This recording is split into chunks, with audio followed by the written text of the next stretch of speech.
Okay, good evening, everybody. This is Jonathan Ginsberg. I think my lead-in was not working correctly, so if you didn't see the normal 60 seconds, that's why.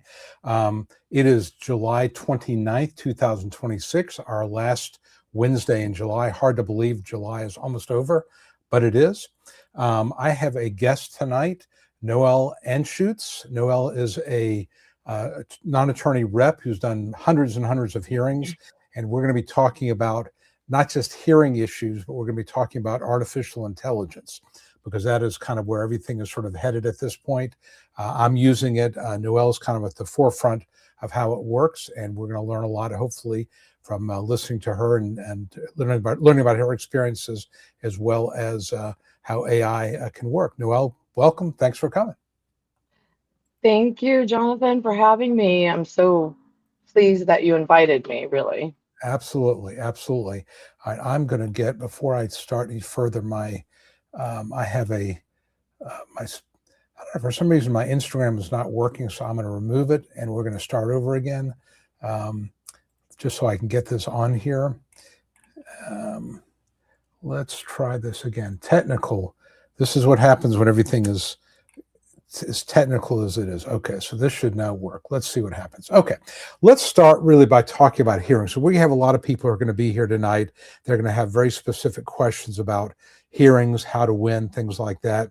I always like to start by talking about mistakes. You've tried, and let's first talk about that. You've tried a lot of cases over the years. What do you figure, 1,000 cases you've done? Oh, 10,000 hearings or more. 10,000 hearings.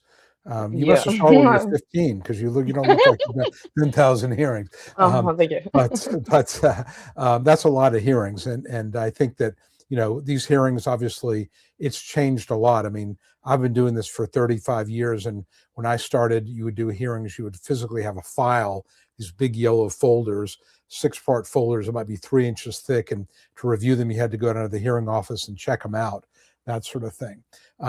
So, it's obviously changed a lot, but some of the core principles have not. And specifically, mistakes to avoid, things that work. Let's start, because people always want mistakes to avoid. In your experience, what are the biggest mistakes that people have that they make in the hearing or preparing for a hearing that can really damage their case? Well, it's a balance between talking enough and not talking too much, first of all. Okay. And, when you say that, it kind of reminds me that my feeling is that in general, this is my take, hearings, most of whether you win or lose is going to be the medical evidence. You can talk yourself out of a victory by bad testimony. And one of the things I always talk about is, I think when people have what I would call an attitude of entitlement, they walk in there with the idea, I know I'm disabled. Judge, you need to award benefits to me because I can't work and I've basically given up. Would you not agree that is a real problem when somebody goes in with the idea that they are deserving and they just want the judge to validate what they've already decided, as opposed to coming in as, I'm a fighter, I don't want to be here? Yes, there's a couple of things about that. I don't come across it too much with the clients that I have, but it's something that just vibrates off of the person and they can just tell. So there has to be some adjustment by the representative to ease that person into, well, these are actually the rules. I think people don't have enough education about what the rules are and where they need to focus their testimony. And I think that maybe part of it is a result of that. When you say the rules, let's unpack that a little bit. What are the things that somebody should keep in mind? They're getting ready for a hearing. What are the things they should have in their mind when they virtually walk into that hearing room? Mm-hmm.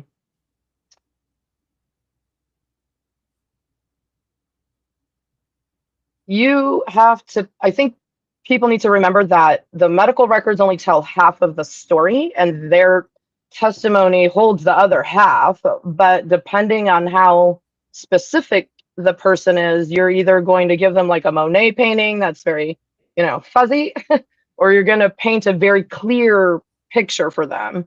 And that's done through various methods, but being specific about certain things is one way. Yeah. Well, I know one of the things I always tell my clients is eliminate from your vocabulary, not very much, not very far, not too long. Don't do very much. It depends. Some days this, you've got to kind of pick a day. My advice is, if your days run from 0 to 10, 0 being you can't get out of bed, 10 being, you're feeling pretty good. Pick a day that's a 3 or a 3.5.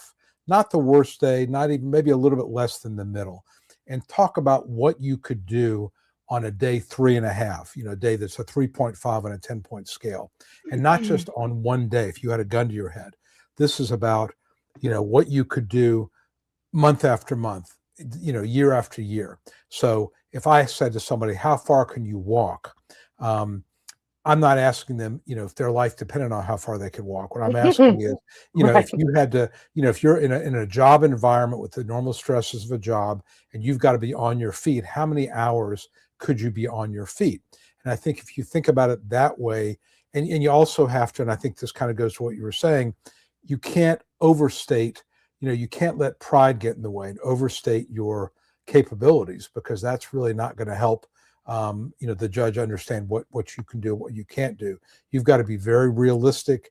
You almost need to be somewhat wistful about it.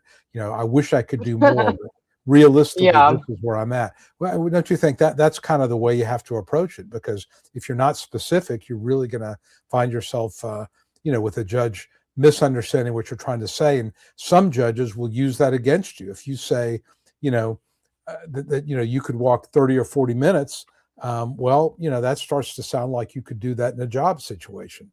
So, Right. so what do you tell folks preparing for hearing? Do you go through all the different things, sitting, standing, walking, kneeling, all those type of things, or do you kind of approach them more generally? What's your approach on that sort of thing?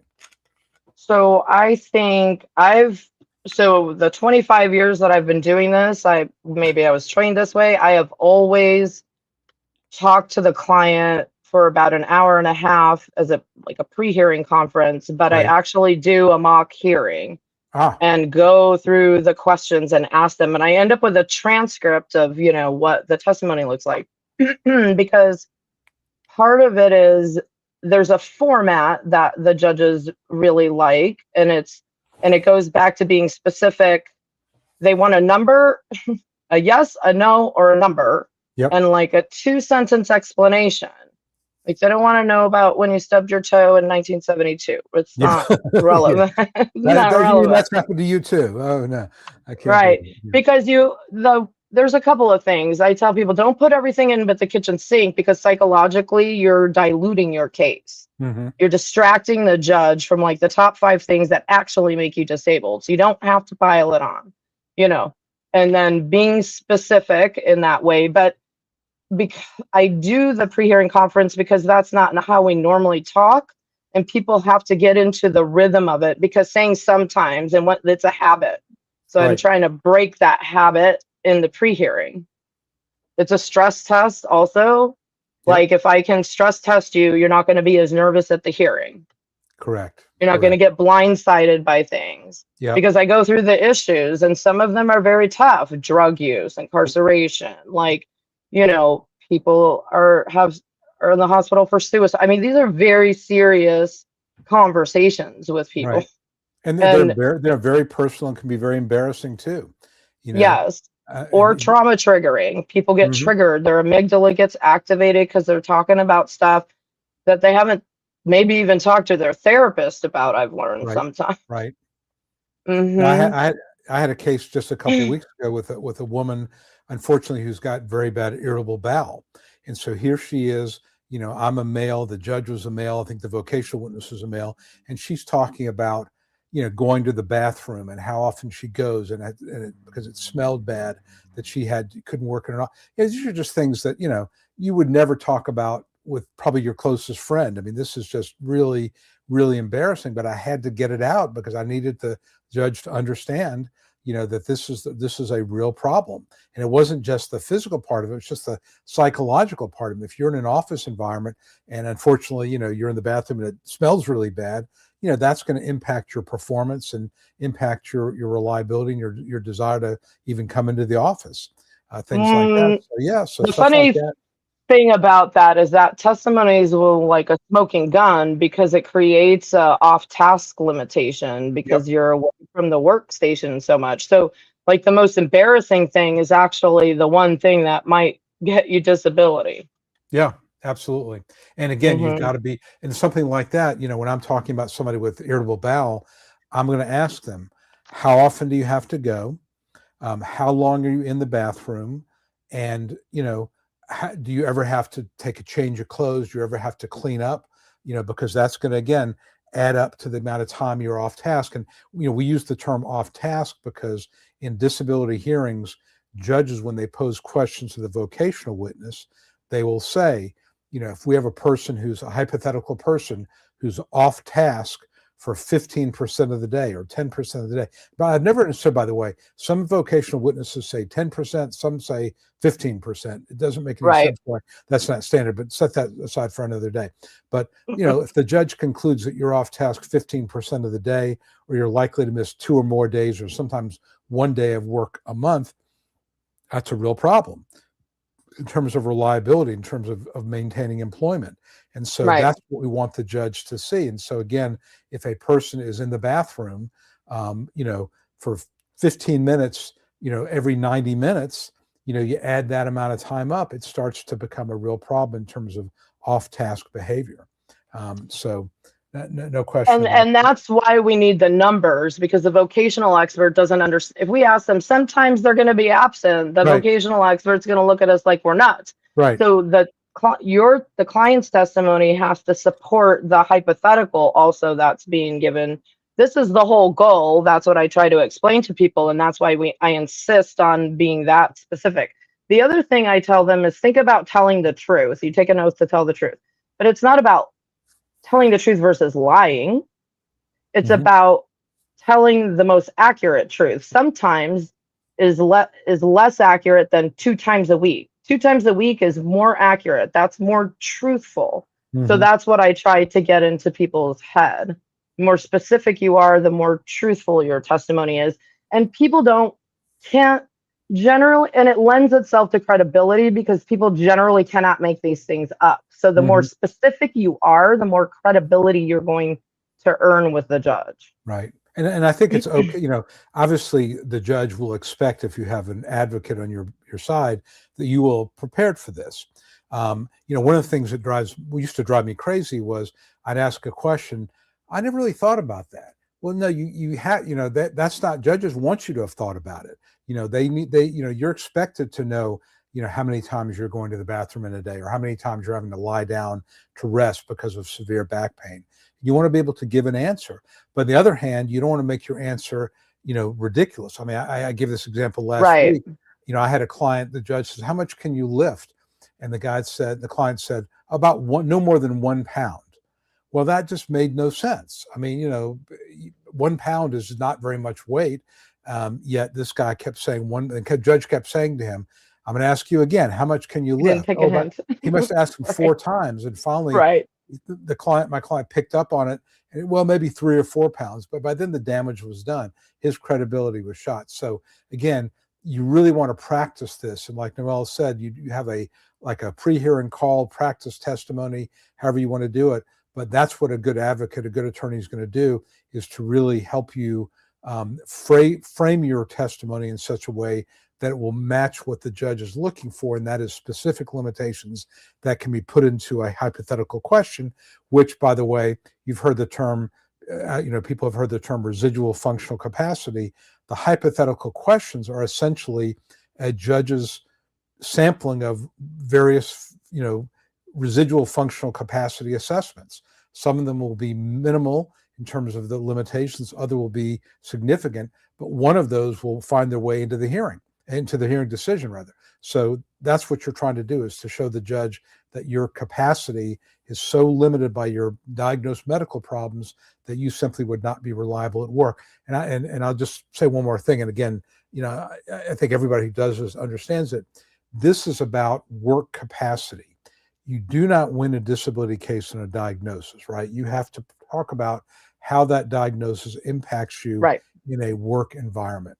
And if you remember nothing else from our conversation tonight, this is about work capacity. That is the main reason we are here, because you may have 3 herniated discs and congestive heart failure and diabetes and kidney failure, but if you can still work, you're not disabled. So this is about how it prevents you from working, right? So, okay. What are the things that— Can I say one more thing about that? It's also about what you can do, not what you cannot do. It's about your maximum functional capacity, but not to the extreme. Oh, looks like I lost Noel. Okay, I'm sure she'll be back. Looks like we had a little bit of a technical glitch. She'll pop back in. I'll see it when she does. So what she was basically getting at, I think, was when you talk about what you can do, it is very much about, you want to talk to some degree about what you're not able to do, but can you lift? How much can you lift? How long can you sit? Things like that. And I think it's important to show that you have some capacity. No judge is expecting you to be completely helpless and sitting in a room by yourself looking at the 4 walls. That is not what this is about. This is about, you have capacity, you can function. Excuse me, pardon me. You can go grocery shopping. You can drive the car to the grocery store, to the pharmacy. You can take your kids to school. No one is expecting that you can't do anything at all. But the question is, how limited are you? How limited are you?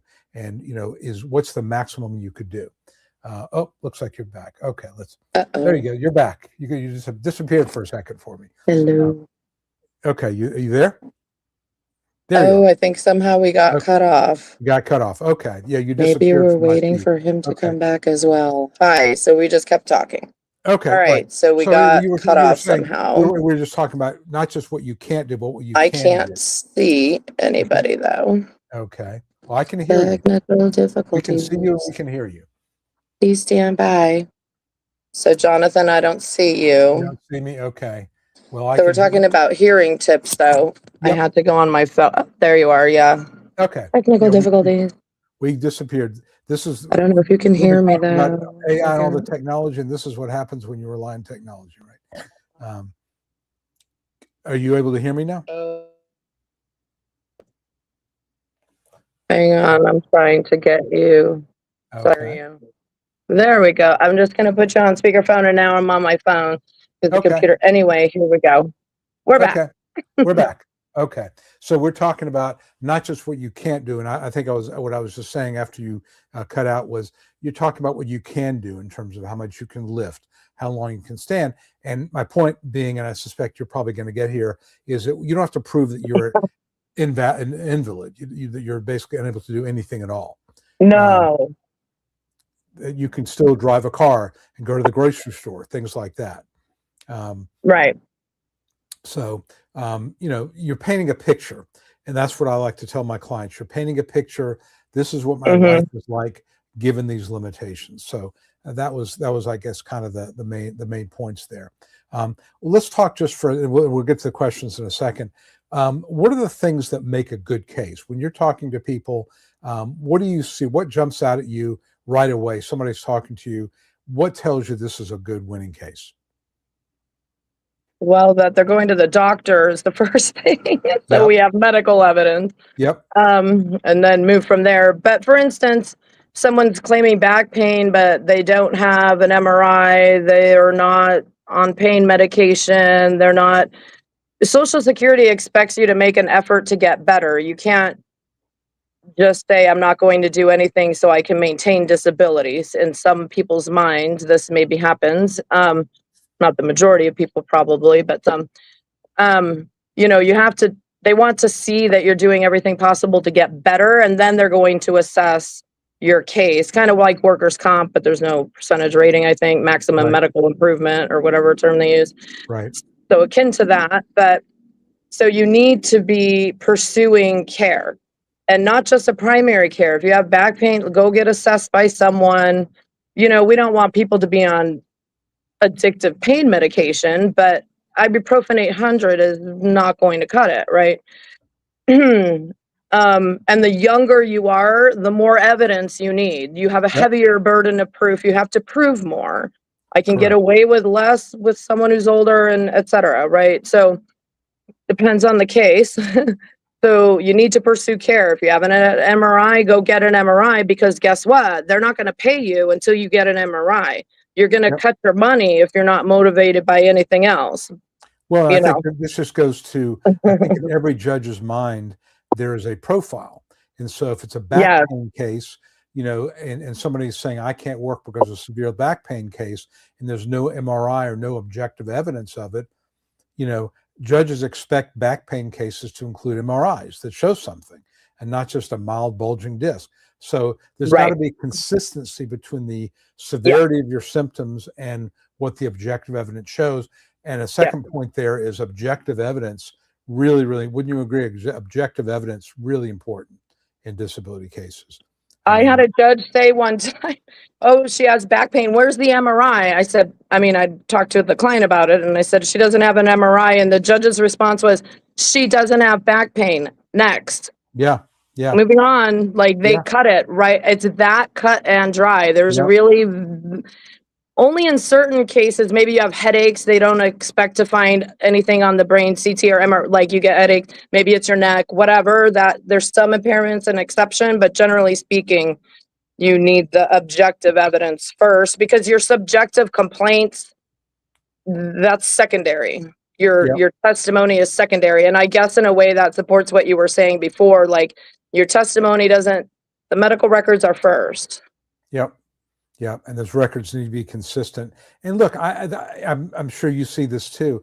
There are a lot of people that I talk to that I truly believe are disabled, talking to them, looking to their story, but it's about the evidence. And, you said this, and this is something you had a judge say it to you, but if there's no treatment, they assume there's nothing wrong with you.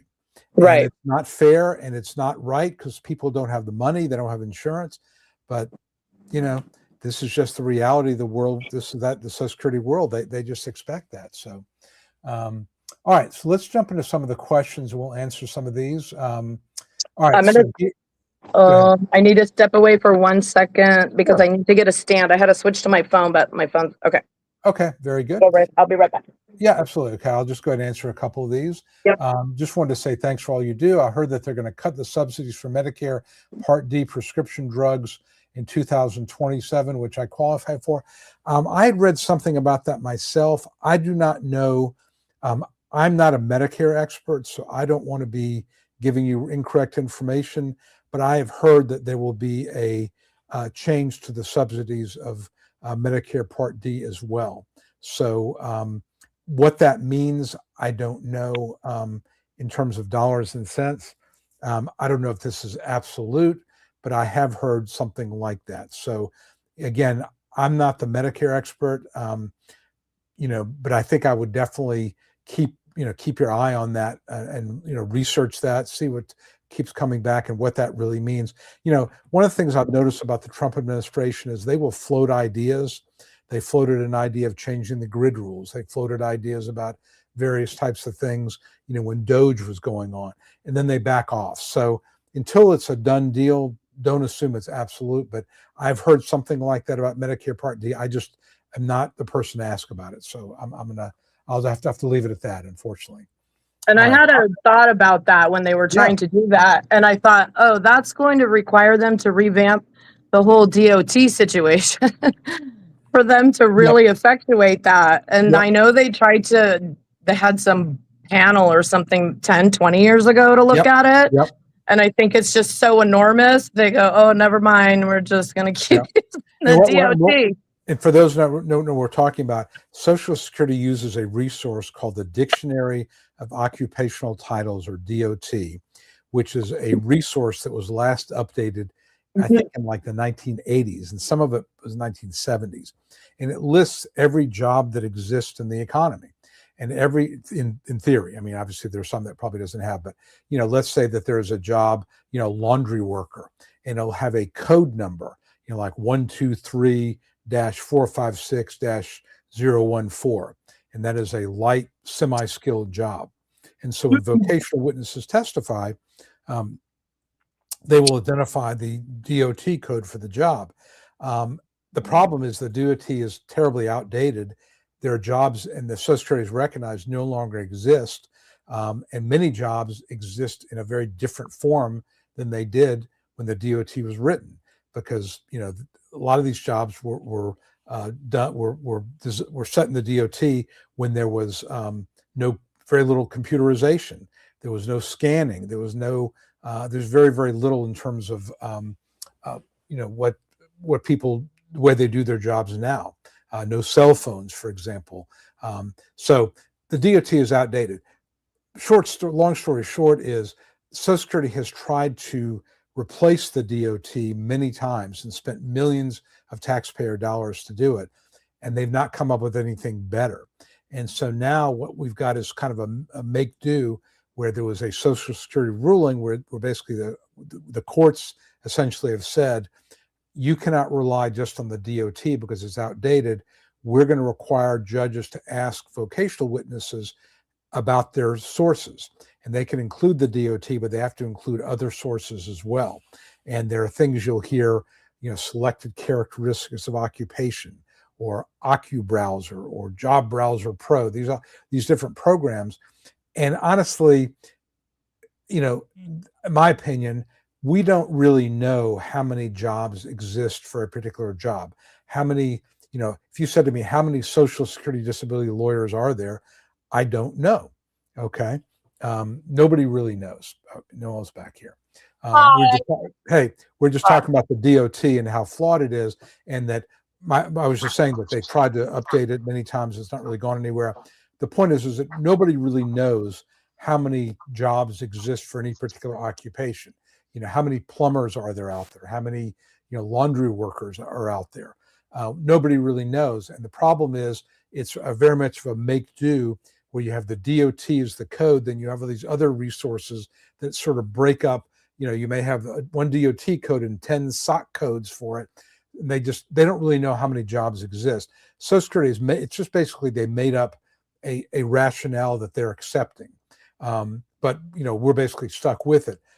Because in theory, they're supposed to be able to prove that jobs exist in significant numbers in the economy for any particular job the vocational witness comes up with. Again, the problem is that we don't know how many jobs there are. Our point was simply with the DOT is it's outdated. It's not a great resource, but it's basically all we really have at this point. So that's what we're dealing with. It's just one of the fictions that Social Security deals with. And that we have to use this kind of outdated type of thing. Okay, so did you have any? You were saying something about the DOT when you got cut off. Anything more you wanted to say? I mean, just other than this outdated, and it's kind of we work with this. Oh, disappeared again. We're having. I apologize for the technical connections, but it is what it is. We'll keep going ahead. All right, Haq Assad is one of our regulars. Good evening. How are you doing? And this is a question I want Noel to be here for, because she's an AI advocate expert. I'll give you my take on it. Given the current and potential use of AI, will you be able to take on more cases without incurring traditional financial burdens usually associated with taking more cases, or use AI to vet cases? I do not use AI to vet cases. Okay, here we're going to go again. Okay, Noel, you there? Okay, well, hopefully you'll pop in here. Haq Assad asks about AI and how it's being used in Social Security practice. As far as vetting cases, the way I vet cases is right here. I've done this for a long time. When I look at a case, I have a pretty good sense right away of whether it's viable. I have call screeners in my office, And so what I will typically do if let's say I've got hearings, this week I had 4 hearings, so I'm not spending a lot of time on the phone talking to potential clients. I have 3 very capable call screeners that work on that. So what we do is we'll call up and we'll ask either myself or one of my call screeners about information about the case. What kind of medical treatment you've got? How old are you? What kind of work have you done in the past? And just get a sense of whether there's enough there, we think, to support an approval. So, could that be reduced to AI? Yes, it potentially could be reduced. It could be something that AI could do. So Haq Assad Noel was asking about, given the current potential use of AI, will I be able to take on more cases without incurring judicial burdens associated with it, or AI for vetting cases? I don't use AI for vetting cases. That's basically where I'm at right now. I use just my own knowledge of it. No doubt that there is a way to use AI to vet cases if you give it criteria. Of course, AI has to be trained. It doesn't know anything. So if you say, if you tell your AI tool, okay, these are the criteria I'm looking for, and you weight them, let's say if you say age 50 is a +3 and age 55 is a +10, or wherever it may be, you could do that. I tend to just look at the individual case. I don't get that many coming in that I can't do it that way. I know, like my colleague Michael Liner, I don't know if you know Michael or not. He has this rubric, and he shared it with me one time. And basically, where his case screeners will score a case based on the criteria in the rubric. It's it's a very formal way to do it, but that is one use of AI. What are you seeing? I mean, you're an AI consultant. What are you seeing law firms or advocacy firms? What are they using AI for? How does it make them more efficient? You're on mute. You need to unmute. Still not hearing you here. Let's see. You're not muted on my side. So, okay. So, nope, can't hear you. So we are not. We're talking about AI. We're having a lot of technical problems. We're not able to hear you here. So, all right, we'll get back as you go. But what I would say is, I'm not using AI for for vetting cases, because I think it's something that's very individual, at least for me. Where I'm using it is looking at medical records, coming up with just ideas. I have I put a lot of information that I've collected over the years into something called a wiki, where I can ask it questions, my staff can ask it questions, things like that. Just saves us a good bit of time, is really what I'm doing for it. But when Noel gets back her audio, she'll tell us more about what she's doing here. Okay, so Noel, I still can't hear you. Maybe go out and come back again, because we're not getting you. We're not getting any audio feed here. Let me go ahead and take you off, and then you can come back on. Okay. All right. Lisa says hello from Florida, and Chloe says hello, good evening. We've got Ron from Arlington, Texas. Hope things are going well in Arlington. Patrick O'Malley, good evening to you. Bernardo Pinoro, didn't you call my office today? I think you did, but okay. Bernardo, do all cases go to a hearing? No, not every case goes to a hearing. There is, in the disability process, there is a very specific procedure. You file an application that is called the initial application for let's see, we got, okay, I'm not sure what that's all about. I'm seeing something showing up on my Instagram that I don't know who Florida Raider fan is said joined. Maybe he's watching. Okay, I don't know. Okay, let's try it again, Noel. Let's see here. Okay, so sorry about that. Hey, now we can hear you. Okay. All right. So let's go back to the AI question. We'll get back Let's to move to the phone. Bernardo's question about every case going to a hearing. Let's actually go to that first, since we're talking to him. His question is, does every case go to a hearing? My apologies.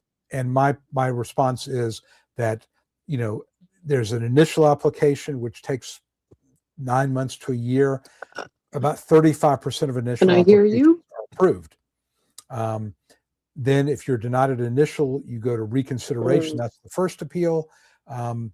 Only about You're frozen on my end. You're frozen. I can hear you and see you. So I'm not sure if you have a spotty connection here, but we can hear you and see you. But anyway, to answer the question, reconsideration about 15 I to should be able 18%. to hear you. This is so And then weird. at hearing, about 50% of cases that go to a hearing are approved. So there's a decent percentage of cases that don't need to go to a hearing.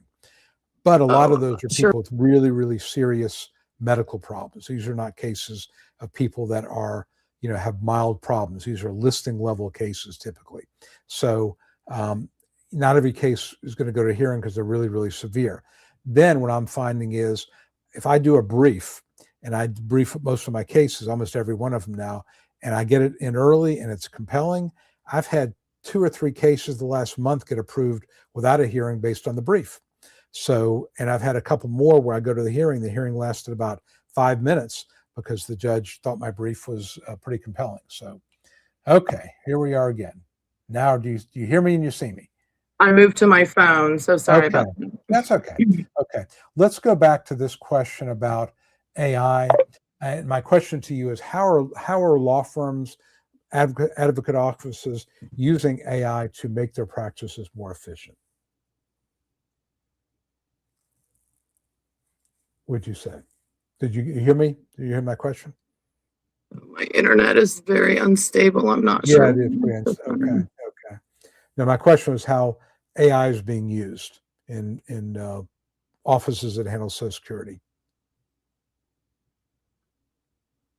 No, okay.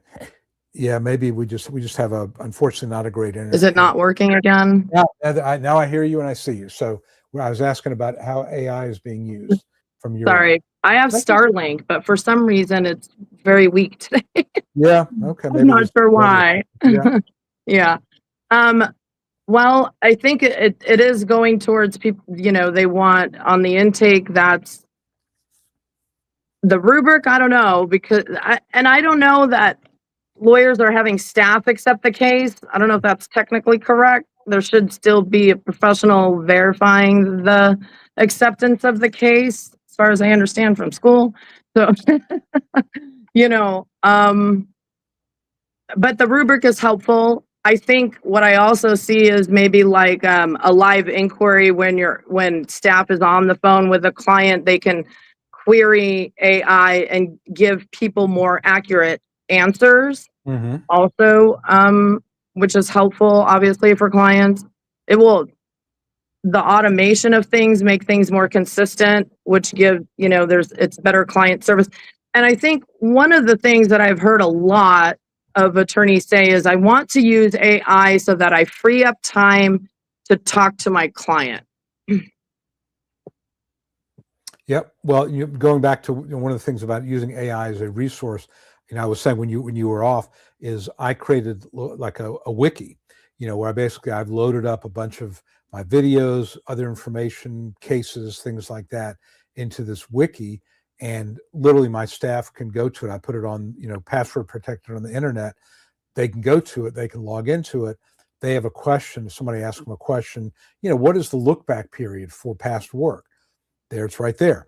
They can get the answers to that from that. And I use that also, when doing briefs and things like that as a back end resource. So that's one way that law firms can help train their staff by giving, they call it the second brain.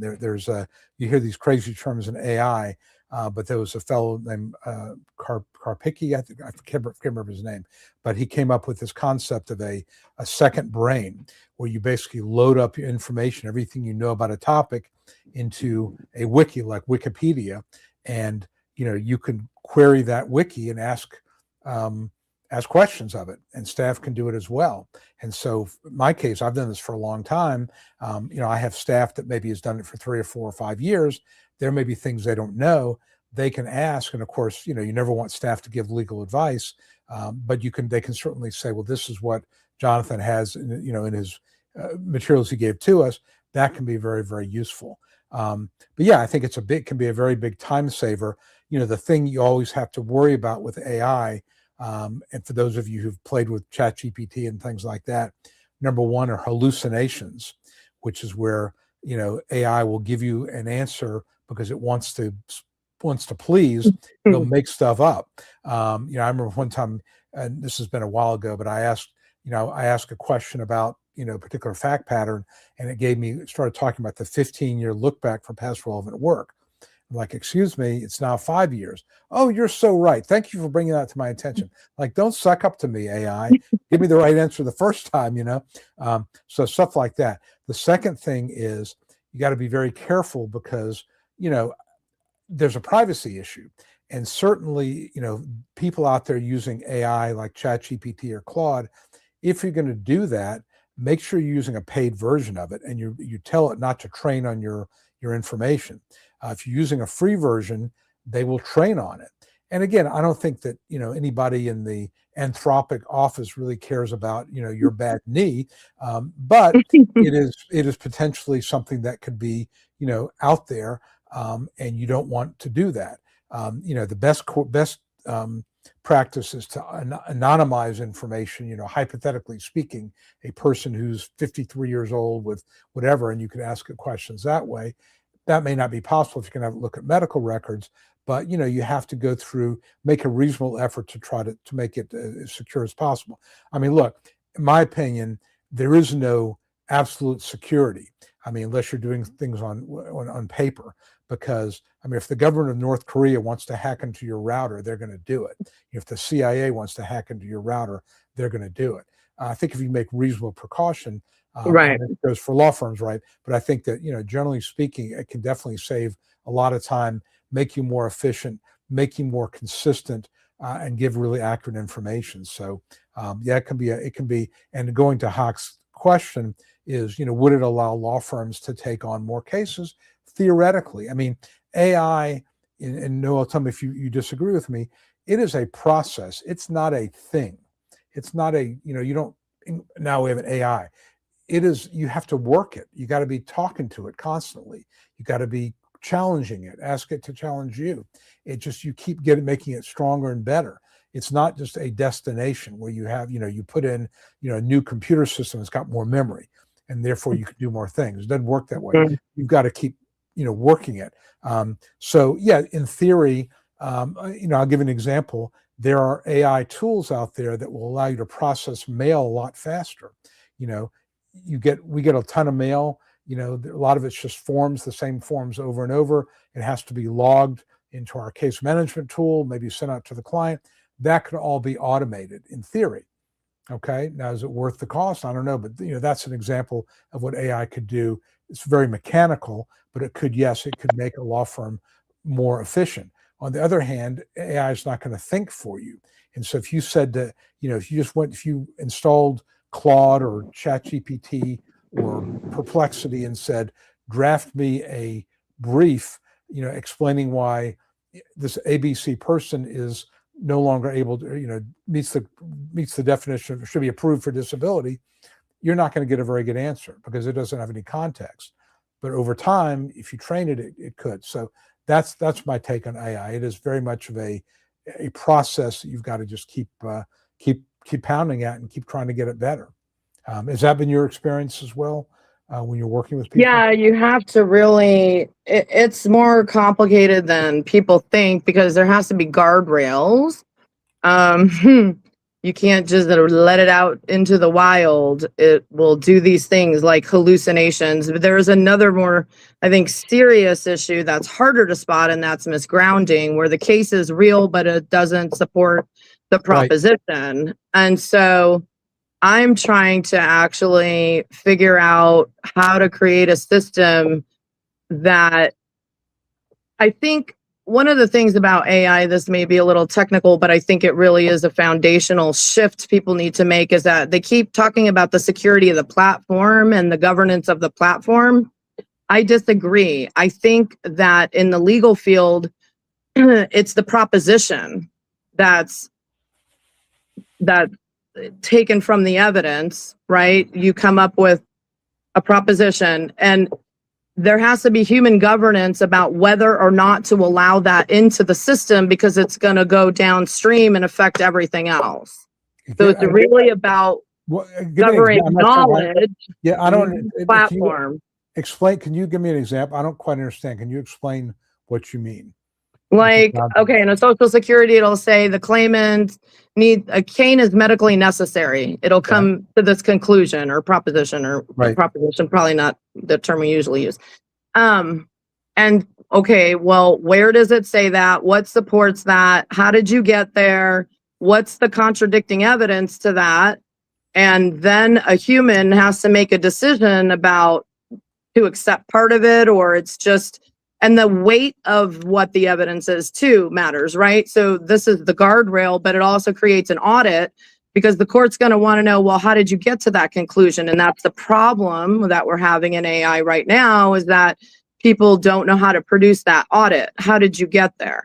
Yep. So I think that's what they're going to eventually require, but backtracking that, like, you better build that now. It's going to be a little bit of a nightmare to backtrack that. Yeah. Well, I find, like, for example, when I'm having it, draft up let's say a memo or something, or a summary, it'll say, we'll keep it with the example of a cane, that, Dr. So-and-so indicated that Mrs. Jones needs a cane, is medically required for ambulation. It'll say exhibit 37F page 3. It's really 37F page 1. And it may say the doctor said, Mrs. Jones ought to think about, if Mrs. Jones doesn't improve, soon, she's going to probably need a cane. That's not the same thing as she needs a cane. And so I think what Noel is saying is, just because AI says it, it doesn't make it so. This is like in the old days, back when the internet became, very well, very common. If it was on a website, well, it must be true. Well, no, it's not the case. Or just because it's on TV, or, and of course, I'm sure everybody sees, the Facebook ads. I mean, the advertorials. Just because somebody says this supplement is going to, restore your full head of hair, and it's going to, give you, help you lose 15 pounds, doesn't mean it's true. So again, I think what we have to realize is that AI, depending on what you tell it, is going to maybe make assumptions that are not always correct, because AI is not a human being. It doesn't know that, a doctor's reference that a cane may be necessary is not really the same thing as a cane is medically necessary. And so, a human person has to look through there and say, is that really the case? Yeah. And when you mark and the guardrail of defining that gate by letting it in, and when you deny it, you don't erase it from the record. It's just not allowed into the record that goes downstream. As far as, so what we hope is by the time the attorney or the rep is generating the brief, you don't have so much of a concern, because that's been gate kept through the process. That staff there's just a very rigid way to do it, right? But then staff needs training to understand all this new terminology, et cetera. So I think for the client, what we're trying to say is that the more consistent we handle your case, the better outcome you are going to get. And the system learns, so it gets better and better and better, but we have to monitor the knowledge that's allowed in. Yep. Well, no question. And I'll tell you, I've had people, and I don't blame them for it, they'll put their medical record into ChatGPT and give me a summary as to why they should be approved. And I'll see situations like person has bulging disc, and the ChatGPT will say, you meet a listing.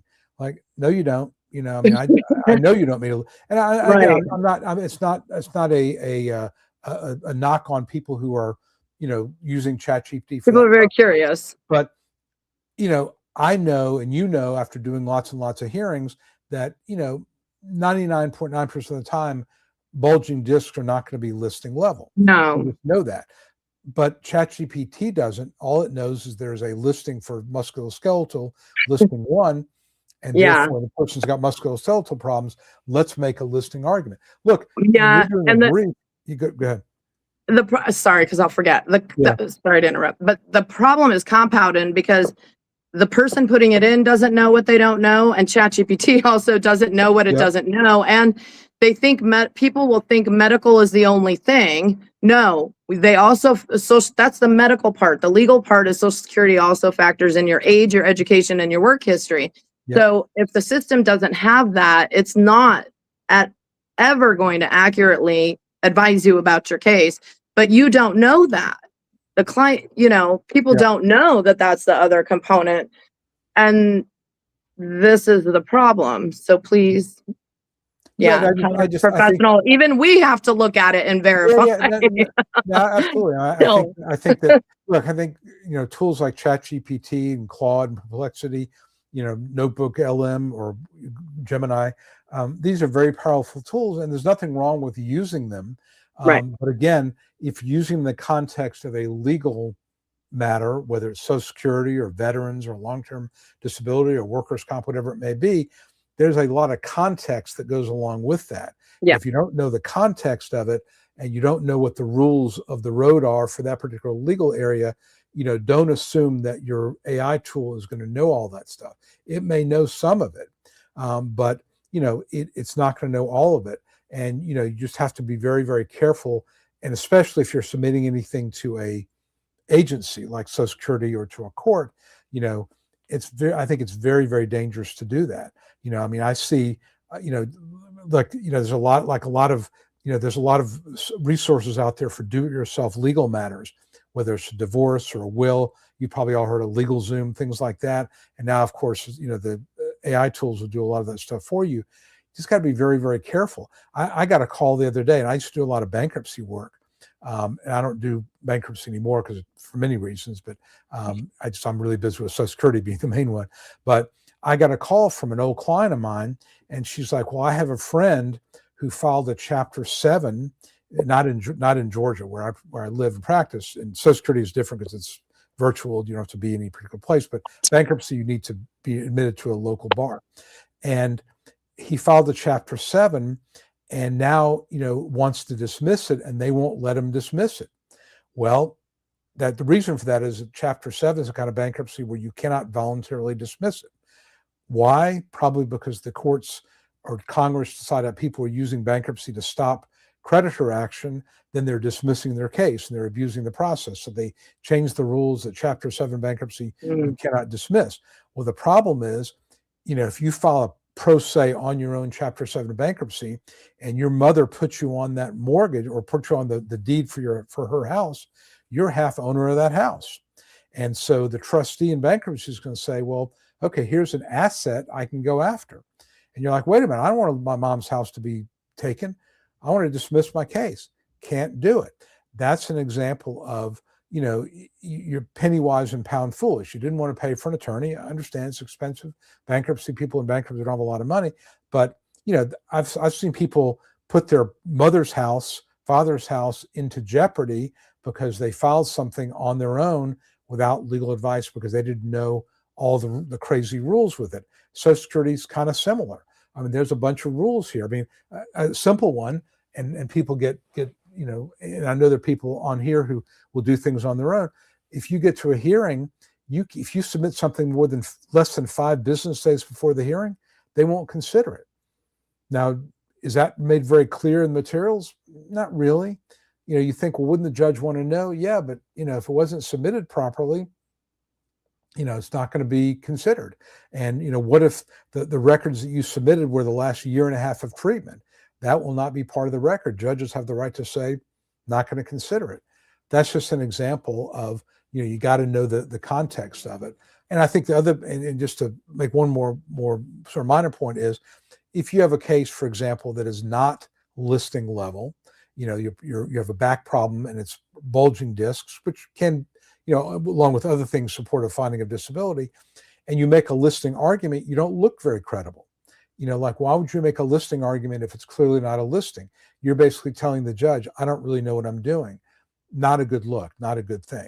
And this really goes for attorneys and advocates too. If you're starting out in this area and you make an argument that just doesn't make any sense to somebody who's done it for a while, it makes your credibility, bad. So you have to really think about AI is a wonderful tool, but it's a tool. It's not an answer, not a solution. So that's what you got to be careful about. Mhm. Okay. All right. So Patrick O'Malley says, I have excellent news. Approved for SSD after being in the reconsideration phase. This goes to somebody's question before. I believe it was Bernardo. Bernard, I'm not sure if it's Bernardo or Bernard, asked, does every case go to a hearing? Patrick O'Malley tells us no. It's an example, and I've had plenty of cases approved at recon. Basically, that Patrick, filed his paperwork, obviously had a strong case. It was approved at reconsideration, avoided the need to go to the hearing, and he's approved. So it does happen. I'm not saying it happens a lot at recon, but it does happen. So good for you, Patrick. Congratulations. I have some stats on that. Oh, do you? Okay. Maybe they're old, but they still apply. So I explained to clients that the first two levels, a lot of people go to hearing, right? Maybe it's like 70% or something, but it depends on your age and your work history also. And it has to do with the residual functional capacity, what you're able, how long you can sit, stand, lift, carry, basically. Yep. And at the first two levels, the people who are making the decisions did not go to law school, right? They're lay people, and they're bound by some rules that don't apply at that level, I feel like. But I think the stat was, so if you're under the age of 50, you have to prove you can't do anything at all in the economy. Right. And at the first two levels, when you say that means if there's a job you can fog a mirror and you can be there 8 hours a day, you are not disabled. If it's a minimum wage job, you can fog a mirror, you are not disabled. That's what. Yeah, they don't care how much it pays or if you've ever done it before. Right. Right. So yeah, and at the first two levels, they only find people can't do anything at all in maybe like 10% of cases. But at a hearing level with a judge finds people have less than sedentary RFC, so it's this can't do anything at all, I think in like 65% of cases. So there's a huge disparity. So yeah. I guess my point to clients is that, if you have a case and you get denied the first two times, don't give up. Get to a hearing, because that might be the first time anybody actually gives you a legit decision. Yep. At the DDA, they don't get all the records sometimes. They don't talk to you. There's no mechanism to do that. So I would encourage people to follow through with the process, because I'm sure it's been your experience too. A lot of people give up and then they refile and then they and you don't ever get anywhere. Right. You never get anywhere. And yeah, and I think the adjudicators, the claim specialists, think of them like insurance claims adjusters. They work really hard. They're overworked, underpaid. Yeah. They've got a lot of pressure on them. I don't begrudge them any. I mean, they work really, really hard. Right. Many of them want to do a good job. Not all, but I'd say most of them want to do a good job. But they are so they have such pressure on them to turn cases over. Right. Like you said, and I see this a lot. They request medical, it doesn't come in. Okay, they make two requests, it doesn't come in. They just go ahead and forge ahead and make a decision with they don't follow up. So that's the other tip. If you're at the initial and the recon, kind of poke your doctors. Did you give Social Security the records? Did you get the record request? If you don't want to retain someone until you get to a hearing level, but that you can help your case with that. Okay. Yeah. All right. Jody Maxwell says, hello and thank you for your help. You're welcome, Jody Maxwell. Approved yesterday. Got your back pay on the same day. Wow. They went all the way back to you when you stopped work without you asking. Okay, just wondering, are they supposed to pay give the lawyers pay before me? Typically, you and your lawyer will get paid about the same time. That's been my experience when they release the funds, because lawyers are paid directly by Social Security. Reps get paid directly by Social Security. So when we get paid, typically you're getting paid the same time. But getting approved and getting the pay right away, that's pretty sweet. I mean, normally I'll see the approval and the money will come about a week or two later. But it's nice when that happens. So that's good for you. That's awesome. That's great news. Great news. And Jody, thank you very much for the $9.99.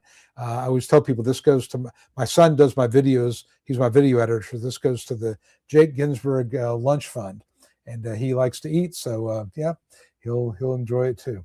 He always tells me, he goes, well, you're not spending all that money just on me. Like, no, I'm buying a sandwich too. So You're not going to get the whole thing for free.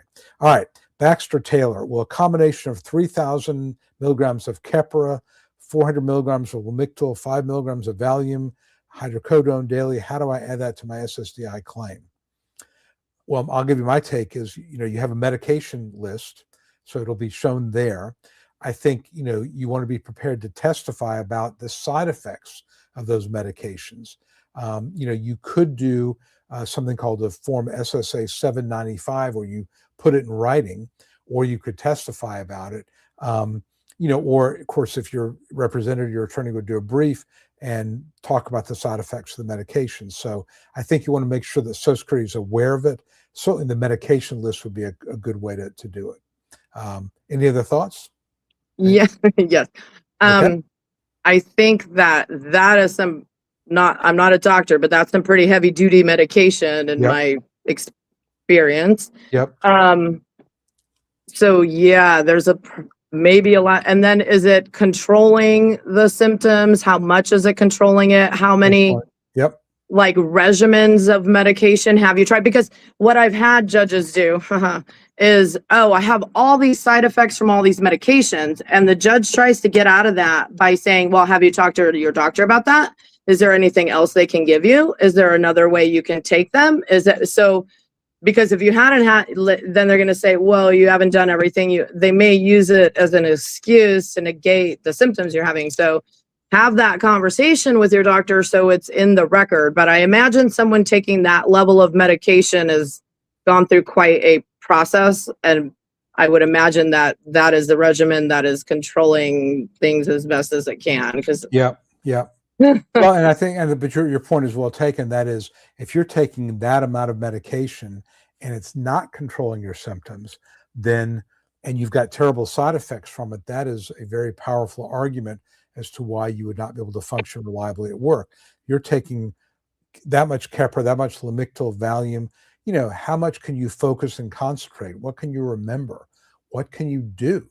I mean, if you're basically just a zombie, fatigue, yeah.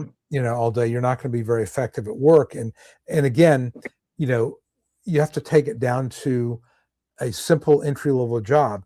Let's assume, and again, I'm not going to say that a judge would always do this, but I think it's reasonable to assume that a job that's a fairly sophisticated, highly skilled job, one where you're responsible for other people's livelihoods, you're not going to be able to do. Probably not driving with a medication regimen like that.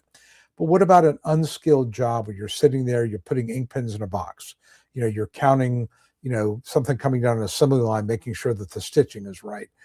That's an example of, could you do it even with some side effects, with a certain amount of pain, with a certain amount of, medication side effects that impact concentration, but you hit a threshold where you can't do it anymore.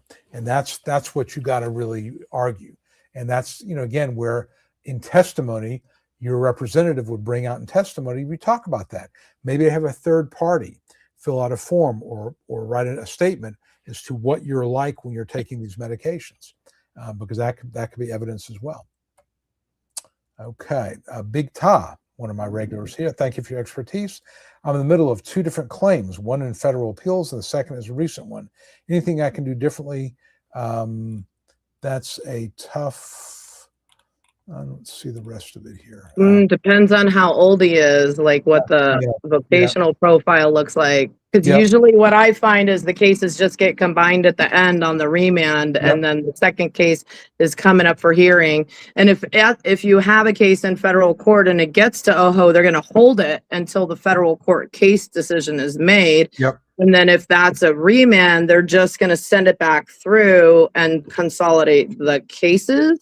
I have found that unless you have changed an age category, like you turned 50 and you've never done a sit-down job, or you have a new impairment, but to your point, if you don't have enough medical evidence, you gotta, like, that would make a difference, but maybe not in the federal court case because it's really when the evidence starts. So there's all these different factors that probably go into.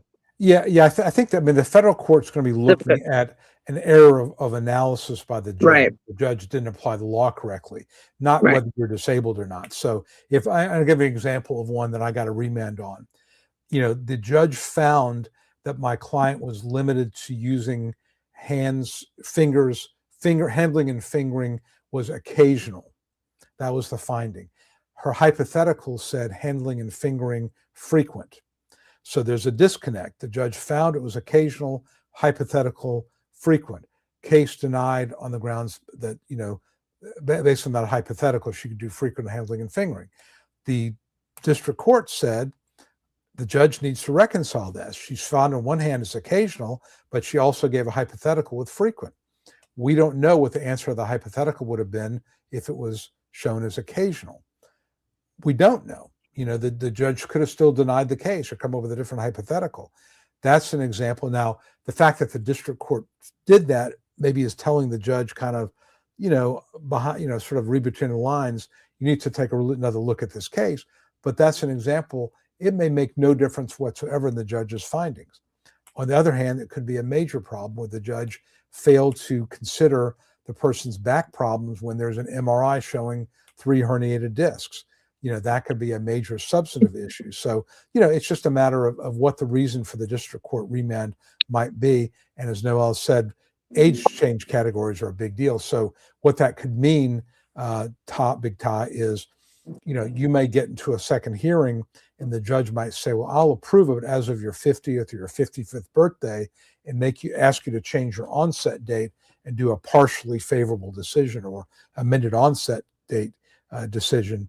And you may have to decide whether you want to go with that or not. So that's a lot of times what happens when you have these sort of long drawn out, appeals and remands and things like that. Okay. Okay. So Patrick O'Malley, who got approved, says, and you're right, and Noel just said this, don't quit. Just keep pushing ahead, because the fact that you're denied an initial recon, in my opinion, means nothing. Right. It just means that an adjudicator, didn't have the time or didn't have the information necessary to approve you, but that doesn't mean anything. I mean, every case I try has been denied twice, okay? And I win most of them. So that just says that the people that are making the decisions early on didn't have the full picture for whatever reason. So do not give up. I would agree with that. M. Steele from Savannah, Georgia, in my neck of the woods. My dad was born in Savannah, as a matter of fact. Been there many, many times. It's a little humid and warm in Savannah, Georgia, I will say, though. Okay. Can AI, Chloe says, identify weaknesses in a disability case that an experienced representative might overlook, or is it more valuable as a tool for organizing and analyzing evidence? I think both.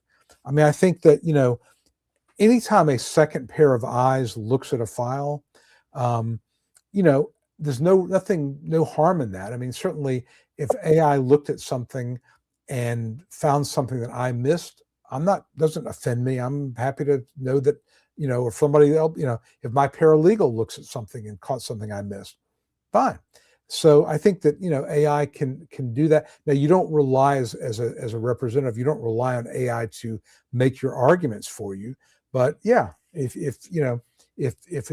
you missed, there was some, reference in the record on, page 37 that the person, was, I don't know, was having seizures or has an allergic reaction to the main medication that, controls symptoms, that could be very, very relevant. And so AI might catch that or not. But yeah, so that's one way AI can be used. But yeah, certainly organizing and analyzing evidence, both. Yeah. I mean, I think AI is it's a tool. Look, it is a tool. The way I look at it, Noel, see if you disagree with me or agree. It's like a really smart assistant who works, 24/7, doesn't take any breaks, and will do anything you ask him or her to do. They're really smart, but they don't have any knowledge. And the more they learn, the more you train them, the more effective they're going to be. And yeah, anybody can come up with something that, that you maybe didn't see. So absolutely, I think it's a great tool. Is that the way you look at it? I mean, it's a really smart but untrained tool. Yes, there's just certain concepts that can be placed into the system, though. It's just asking about, does it look at contradicting evidence? I mean, one of the things that maybe is unique to Social Security is we have to submit everything, even if it's adverse to your case, number one. So in my system that I've developed, it does have a contradicting agent before the human verification that brings out the adverse evidence. So as the professional, we have to actually weigh that and look at it and use our own judgment. That's it. The system is not going to do that. It doesn't replace that. And all of the evidence has to be considered, and it does look at consistency across the board, whether it's bad evidence or good evidence. So the judge is trying to weigh that, but it has to do with like, well, what kind of evidence is it? Physical therapy records and chiropractic records, really, because they're not an MD, if it's not an MD treating you, don't have as much weight as your surgeon, you know? So even medical records carry different weights of that the judge is going to assess it. So that's also a factor. But yes, it does. We should be bringing out the contradictory evidence because we don't want to have confirmation bias. Right. And that goes downstream and skews the arguments because then you're not arguing against anything. Well, I think also if you can be proactive about it, if you Right. see there is something in there that's works against you and you address it, that's better than waiting for the judge to, assuming the judge ain't going to find it. The judge will find it. Oh yeah, they're going to find it. You can't hide it. This is a good example, like with drug use. If you can identify that early on, I've had clients that I said, you cannot use any drugs during this case. Yeah. And these were, you know, I think it's trauma. Let me just say that. I have nothing against people who have that issue because that's not really the issue, but they will use it against you in a social security case, you know. So, but I had a client, she did not use the whole time she had the case. I was so proud of her. Yep. Well, look, I had a situation. It's a case I'm working on, and I asked AI. I happen to use Claude, but I said, you know, ask me questions, challenge me. I'll tell it. Right. So, you know, you know, it asked me about, you know, I had a pre-hearing call with my client, and I kind of put, you know, some of the things that were in there because I'm putting together my direct examination, and AI is kind of assisting me with it. And one of the issues was, or one of the things my client talked about was, and it's in the record, and AI flagged it, your client said that he works out, okay? And he's got, you know, some medical conditions that will seem to be inconsistent with that. So I asked him about it. I said, okay, the record says you work out. He goes, oh yeah, he goes, I have a couple of hand weights here at the house, and when I'm feeling up to it, I'll live, you know, for 5 or 10 minutes, I'll take 5-pound weights and do that just to keep muscle tone. That's a lot different than working out, which sounds like you're going to the gym. So, you know, AI, and this goes back to like frequency and duration. Well, how often are you doing that? Once a month, once a day? Like this makes a huge difference. And this is why it's important to be that specific because the case can turn on these details. Yeah. Well, AI, the thing is, what AI said to me, what Claude said to me was, make sure that you talk to your client, or I suggest you tell your client, instead of saying I work out, say I have a 5-pound dumbbell at the house that every, you know, once a week, I'll spend 5 to 10 minutes lifting, which is what he told me. And not even lifting, just, you know, just trying to keep a little bit of muscle tone. He says, but you know, if you just say working out, the thing the judge is going to think he's going to be down at LA Fitness, right, you know, for 3 hours, you know, lifting hundreds of pounds of weight and swinging kettlebells. That's not what he's doing. So that's an example where AI said, here's something that could be a problem. What is, you know, find out what the story is with this.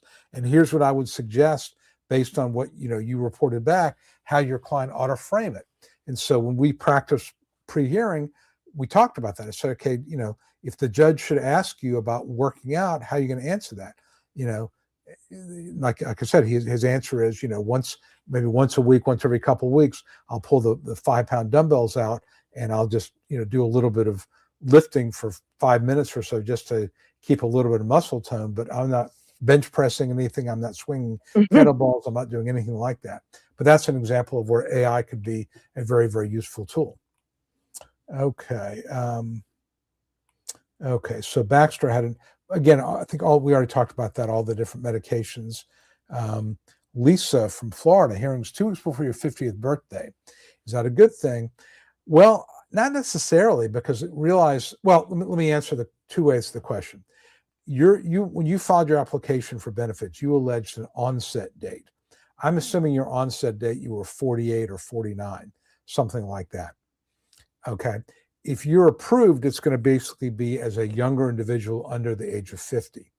However, the judge also has the option of treating, there's a rule, I think it's a PALMS regulation that says if you're within a few weeks to a few months of a threshold birthday, they can treat you as if you were 50.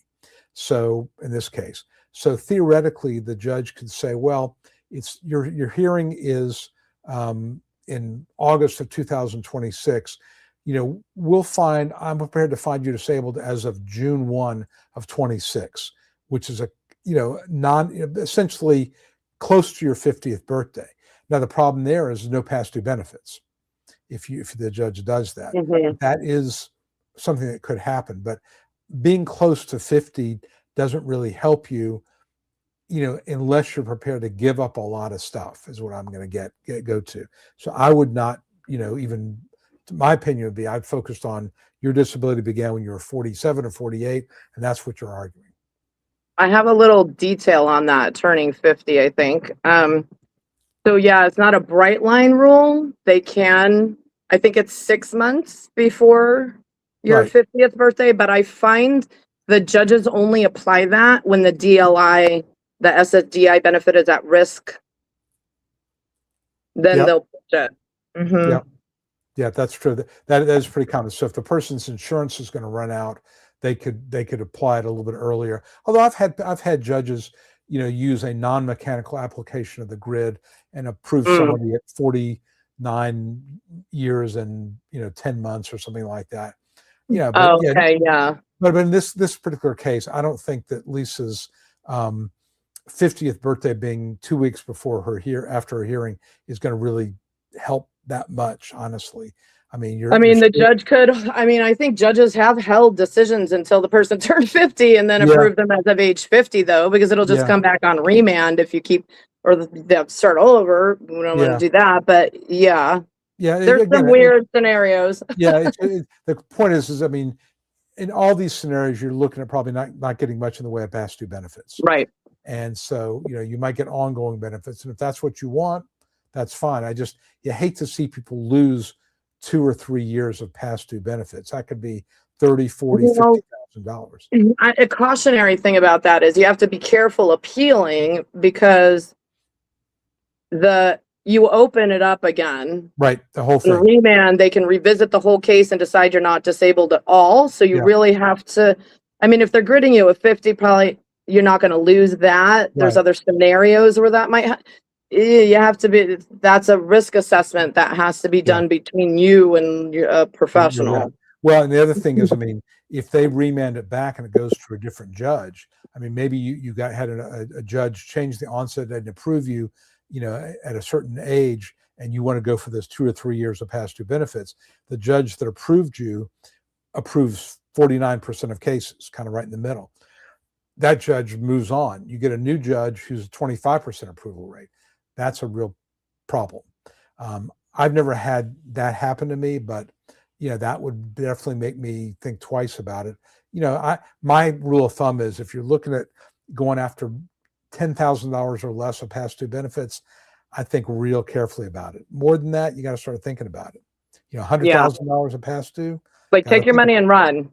Yeah. They say. Sometimes Maybe. it makes sense. Yeah. Okay.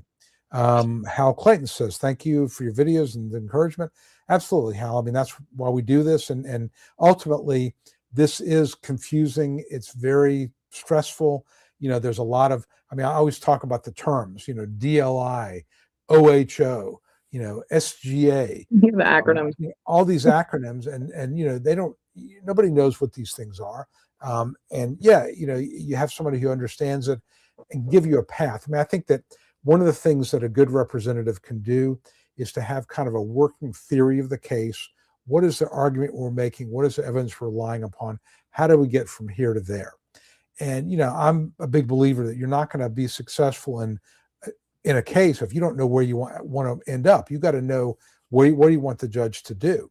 And do you have the evidence to do that? So, yeah, just taking this very step by step.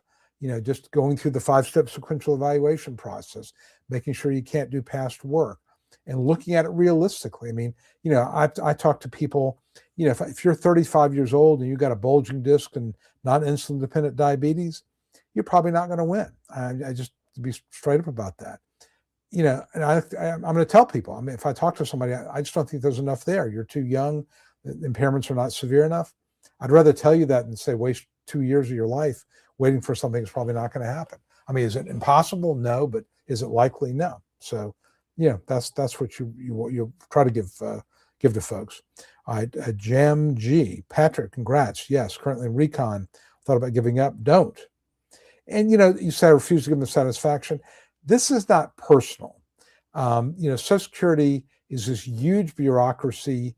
Nobody there is looking at Jam or Patrick and saying, let's really screw this guy over, this person. Right. That doesn't happen.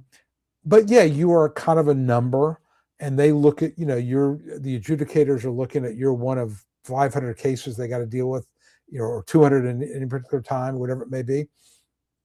And yeah, they're not thinking about the human component of it, how much suffering you're doing, how much not having any money coming in is affecting you, your family giving you a hard time for not working. They're not thinking about that. They're just looking at the rules. And I don't think that's a factor for a judge either, but you're a human being. And I think sometimes Social Security, because it's this bureaucratic process, they lose track of the fact that, these are people that are, waiting a long time for their day in court. That's why, honestly, it kind of pisses me off, to be frank, when a judge is rude or just dismissive of a claimant.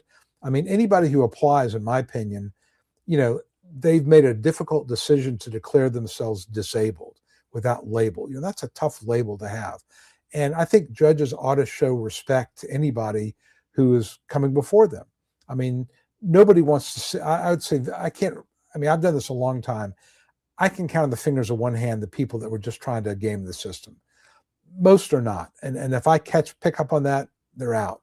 Most people, maybe they overestimate how bad their condition is, or they get a little too invested in being disabled. But for the most part, this is a really tough decision.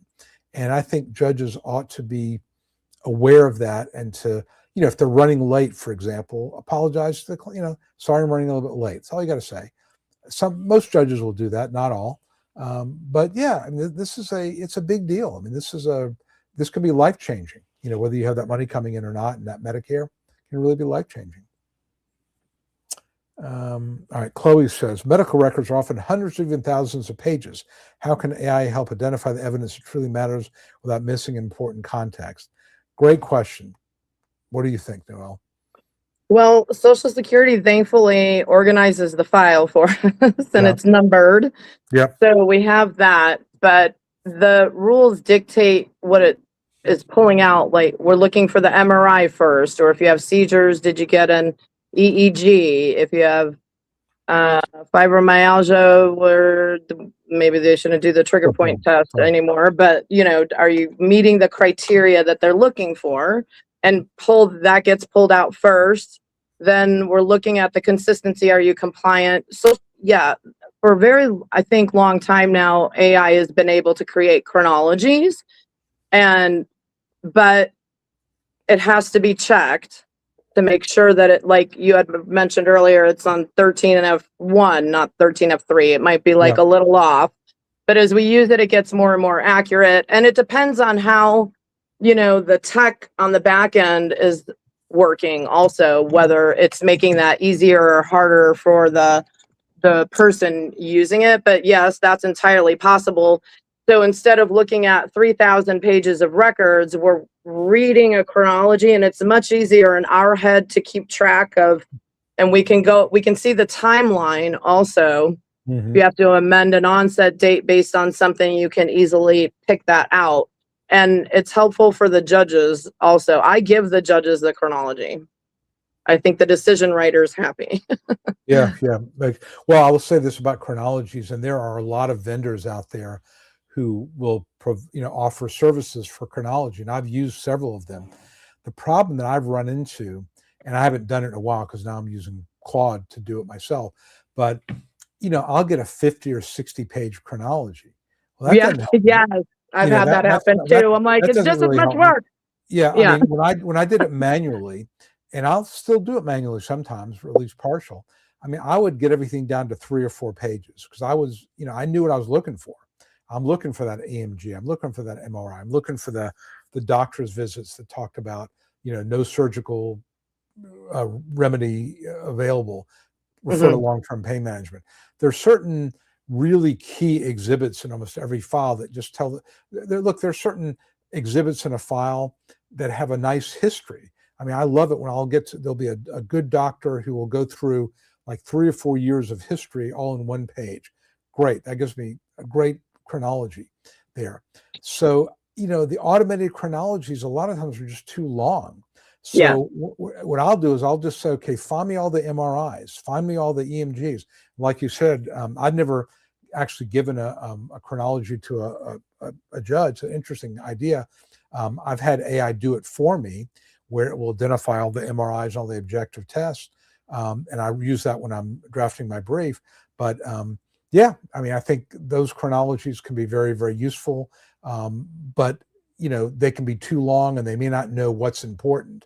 I remember one time I had a case, and I had a chronology company or one of these vendors do it, and my client had gone to a podiatrist. She was having terrible problems with bunions or something like that, but that wasn't her main. She was like congestive heart failure, but she had bunions. But she had gone to the podiatrist a lot recently.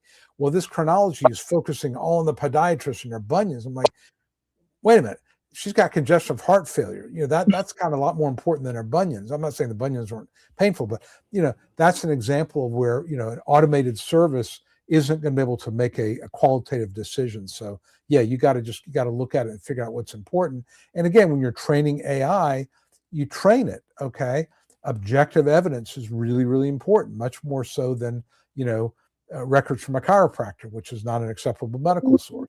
Just stuff like that. And so it can be very helpful, but if it's trained properly and if it's reviewed, and I look at, like, when I'm submitting a brief, if I'm referencing an exhibit, I personally check it, because if you don't do that, then you don't need to have a judge say to you, well, counselor, I'm looking at your brief and you refer to 29F, page 33, and I'm looking at that. There's nothing on that page. You don't want to be in that situation. So you got to check it. Yeah, and I think that some people might say, well, it's not case law, it's not this, so maybe it doesn't really matter, but it does matter. Yeah. Because it's our credibility, and the same standards should be applied across the board. Yep, I agree. Yeah.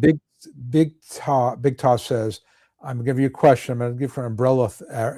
He's not asking for specific advice. I'm kind of an overall answer. The ALJ gave me an RFC of sedentary in November. Can't do past work, but I was 49. Turned 50 in what do you turn 50? Big Todd, I don't know when you turn 50 here. I don't know. Okay, I don't know when, but whenever you turn 50. Yeah.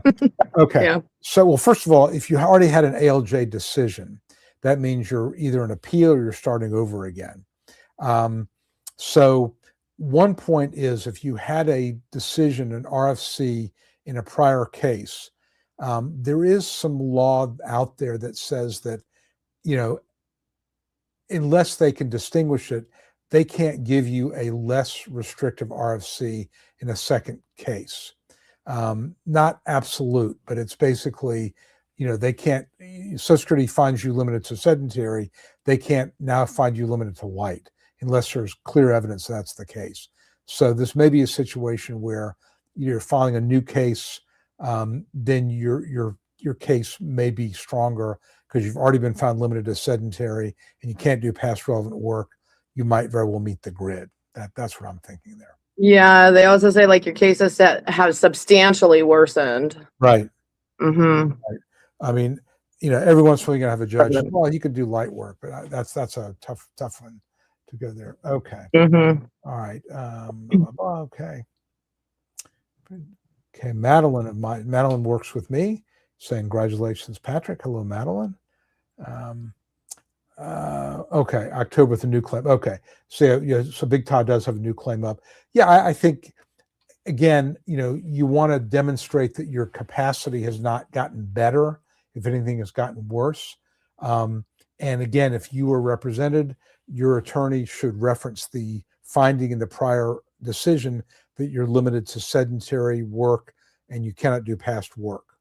Again, is it absolutely binding on the judge in the new case? No, but it should be pretty persuasive, I think. Okay. KU Thunder. How are you doing, KU Thunder? Hello to KU, who's here fairly often. Okay.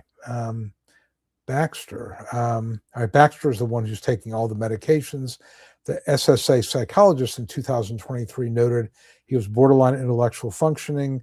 A 2026 neuropsych evaluation said he's intelligent. They both agree on memory loss and cognitive decline. She was on a bad day, good day example. It's kind of hard to answer that, Baxter, honestly, because, every case is going to turn on the facts there. It is interesting that you would have one psychologist saying you're borderline intellectual functioning, the other saying that you're not. I think this is one where your representative is going to have to sort of choose an argument to make and try to distinguish those two and how they can be reconciled. I don't know. It could be good day, bad day argument that, when you saw the first doctor, you were having a really bad day. You're having a good day when you saw the second, but you're going to need more. I think you're going to need some evidence to back that up. That's my take on that. Yes, ma'am. What say you? Noel, you're muted. I know, I have a busy street, so I'm trying not to. Okay, but anyway, I had an experience with a judge regarding this issue, that IQ, borderline, this is the IQ issue, right? So one of them was that the judge told me, IQ, that number doesn't change in your lifetime. It doesn't fluctuate unless you have like a motor vehicle accident, head trauma, or something like that. So when you get those conflicting reports, that really does a number. And it's very expensive, but you could go to is it like a it's like a forensic psychologist, whoever it is, right, and get an IQ administered independently. It's expensive. I've sometimes tricked, Voc Rehab in some states into doing it as part of the evaluation for the client. So I'm like, go to Voc Rehab because they might do an IQ, they'll send you possibly. So, so that's a tough one. And I also find that even if the person's IQ is low, if they've worked or functionally don't operate at that number, they'll disregard it. Yeah. Well, there's different ways to challenge it. I mean, right. I don't know if I would agree that your IQ doesn't change, or it could depend on the testing. It could be depending on the testing environment. Maybe. Yeah. A lot of things. I mean, there's a lot of reasons to question what an IQ test really means. that was that judge's position because he was, but yeah. All right, Chloe says I'm blurred. Chloe, that's what I look like. I look blurred because, when you get to my age, you kind of look blurred. Okay. Patrick says, okay, thanks. Okay, so you tuned in. We talked about the griddles. Yeah, absolutely. That's a great way to do it. What are the most common questions an ALJ asks the claimant? Are there must-ask things? Well, you're always going to be asked about your past work. Okay, so you need to be able to talk about that and look at your work history form so that you're consistent with what you talked about with your past work and how much you lifted and carried and all that kind of stuff. So you should have that pretty clear. And there's a form that you filled out earlier where you go into detail about your past work. You can expect to be asked about, if it's a physical case, things like how long can you stand? How far can you walk? How long can you sit? Can you kneel, crouch, crawl, stoop? Things like that. How much can you lift frequently? How much can you lift occasionally? Do you have to take breaks during the day? Any trouble with household chores or personal care, things like that. They're just certain questions that you kind of get over and over, but it's, most of the questions are going to really be to determine whether you'd be able to function in a work environment. So they're all going to be asking about specifics, I think is what I would say. That's a place you could probably go to a chat GPT and say, what are common questions I might get at a Social Security disability hearing? It's probably going to give you most of those because that stuff is out there. That's my take. Noel, what do you think? I put the questions in my pre-hearing packet that I give people. Yep. But there's like 5 categories. It's the basic information, your work history. And I find judges will say, why can't you work? And oh my gosh, that leaves it open to so many answers, but they want to know. I call it elevator speech, right? You want to have Right. But Yeah. it's what are your mental health impairments? What treatment are you getting? What medication are you on? And what symptoms are you having? But like the frequency and the duration of those, how they're affecting your functioning, like grocery shopping, chores, what do you do for entertainment? And then sitting, standing, lifting, carrying. I think maybe that's really all they care about. Like if you can't climb stairs, they're not that concerned about that limitation, generally speaking. Yeah. So those are the basic areas. Yeah. I mean, I think if it's physical and you're under 50, or even if you're over 50, you know, they're looking at it saying, I'm a judge, and his mind is saying, or her mind is saying, okay, here's a job. You're sitting at a table and you can sit or stand. They call it a sit-stand option. And you're putting light items in a box to pack it. You're wrapping things up. They call it a job they used to call foil wrapper. You are monitoring security cameras. That's not one they use anymore, but that's an example of a very simple entry level. They call it SVP 1 or 2 job. That's the easiest job that exists. Basically, you're just there. You have to be a breathing human being. And of course, when you're over 50 and then 55, you have the grid rules make it a little bit easier. But generally speaking, that's what judges are looking at. So they want to know, how long can you sit? How long can you stand? How much can you lift? Because they're going to come up with a functional capacity argument for you. But most cases, honestly, turn on, off task, and miss days from work. Are you reliable and dependable? That's the main thing. But I think that being able to give specific answers to questions about functioning is really, really important. And if it's mental, or if you have chronic pain or on pain medications, are you dizzy? Are you able to, can't focus and concentrate? Short-term and long-term memory, stuff like that. But again, this is where AI could be helpful, giving you a list. Okay, Linco. My son was on SSI for 5 years. After 3 strokes and hemianopsia and grand mal seizures, we got a letter a month ago from SSA saying he's no longer disabled. We appealed. I guess my first question for you would be, was there any new medical that suggested he got better, or did he go to work? Is there any earnings that are showing up his earnings record? Was there any reason they would say he's no longer disabled? Or did he turn 18? Yeah, possibly that could be it too. They love to cut people off then. Yeah, that could be, yeah. I mean, sometimes they cut people off and there's no really good reason for it. But yeah, I think appealing would be smart. I think they cut people off when they're 18 because the children's rules are very different from adult disability. Good point. What Noel's getting at is, if you look at the listings, if you go to Google and type in Social Security Blue Book of listings, there is a set of listings for children up to 18, and then adults, people over 18. And while the categories are similar, the rules are a little bit different. And, they assume, Social Security may assume that a person who met the listing under 18 doesn't necessarily meet the listing over 18. But it just seems kind of odd that if all the stuff you're talking about, unless there's any evidence of medical improvement, why that would cut them off. But that's, again, why you appeal. Okay, Kathy Clayton had a very favorable CE. Consultative, the doctor suggests a mental evaluation or severe anxiety. Why would the DDS office not request one? I can't answer that. Because they don't have to, unless they feel like there's evidence of anxiety disorder. They may not feel it's a severe impairment, even if the CE doctor suggested it was.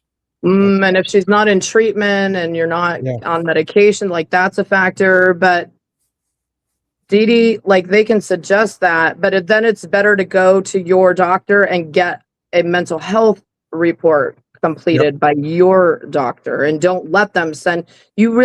You kind of don't want to go to one of their doctors because they're just going to create adverse evidence. Get the supporting evidence from your treating doctor instead. I think if that's possible, if it's affordable. Although I will say that, my experience as a consultant of psych evaluations, a lot of times are not harmful.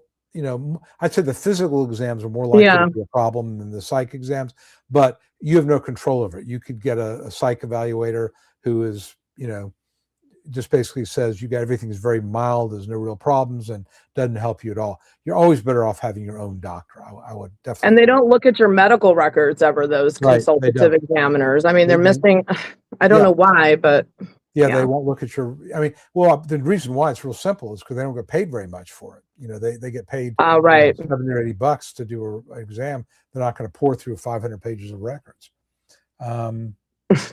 Okay. Steve says, how long should a CE exam take? His lasted 15 minutes. Didn't look at his paperwork until he pushed the MRI in front of him, did a couple of things and said it was done. Didn't ask or say anything. Yeah, this is not uncommon. And I think what I would do, Steve, is I would write down everything you can remember about that exam. Yeah. Write it down. And then, you and your representative put together a form 795 where you basically explain exactly what happened. And if the report comes back against you, file a response to it saying he didn't do anything. This is exactly what happened here, and ask the judge to give that report from the consultative doctor little to no weight. That's how I would handle it. Okay. Okay. Shaker Jones. What kind of information do I have to give for type 1 diabetes in order to win my case? No, I'll give you that one. How do you win a type 1? They changed the listing, so there isn't a listing for diabetes, and they're looking at the body systems that it's affecting. So do you have neuropathy? Are you on gobs of Neurontin or Lyrica? Do you have retinopathy? Are you having, God forbid all these things are happening, but is your blood sugar not controlled even though you're compliant with medication? Are you on a pump? So there's, it's, some of these, they just don't have like a one-line answer. It really depends on even how your doctor's documenting the evidence, the medical records. So that's a little tougher because, they got rid of the listing. Yeah, I would say, keep a diary of blood sugar numbers. And, actually what I found with type 1 diabetics, when the blood sugar drops, that's actually a bigger problem than when it goes high. Because when it drops, you pass out. So if you're having, despite being compliant, despite taking insulin 3 times a day, 4 times a day, wearing a CGM, continuous glucose monitor, you have low blood sugar episodes 3 or 4 times a week.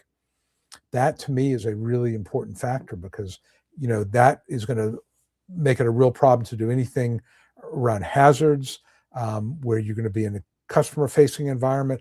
I just think it's how often. First of all, do you have complications like Noel said, like the vision problems, the retinopathy, the neuropathy, despite Neurontin or whatever else they prescribe, and then is the blood sugar out of control even with insulin pump or taking regular doses of insulin, and do you have episodes of really low blood sugar where you pass out?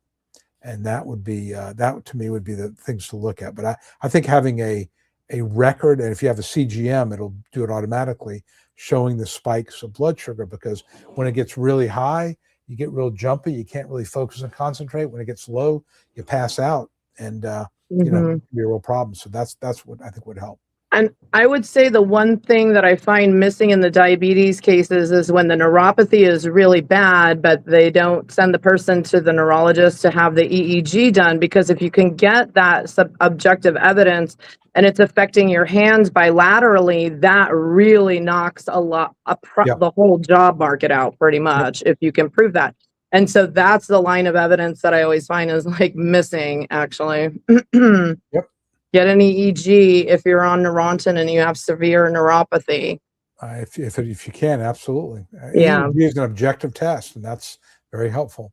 All right, Julia says, that's what worries me. Now I have a head injury. My biggest complaint is constant dizziness, continuous headache. I live alone. I was 59. This concerns me because I didn't go to treatment.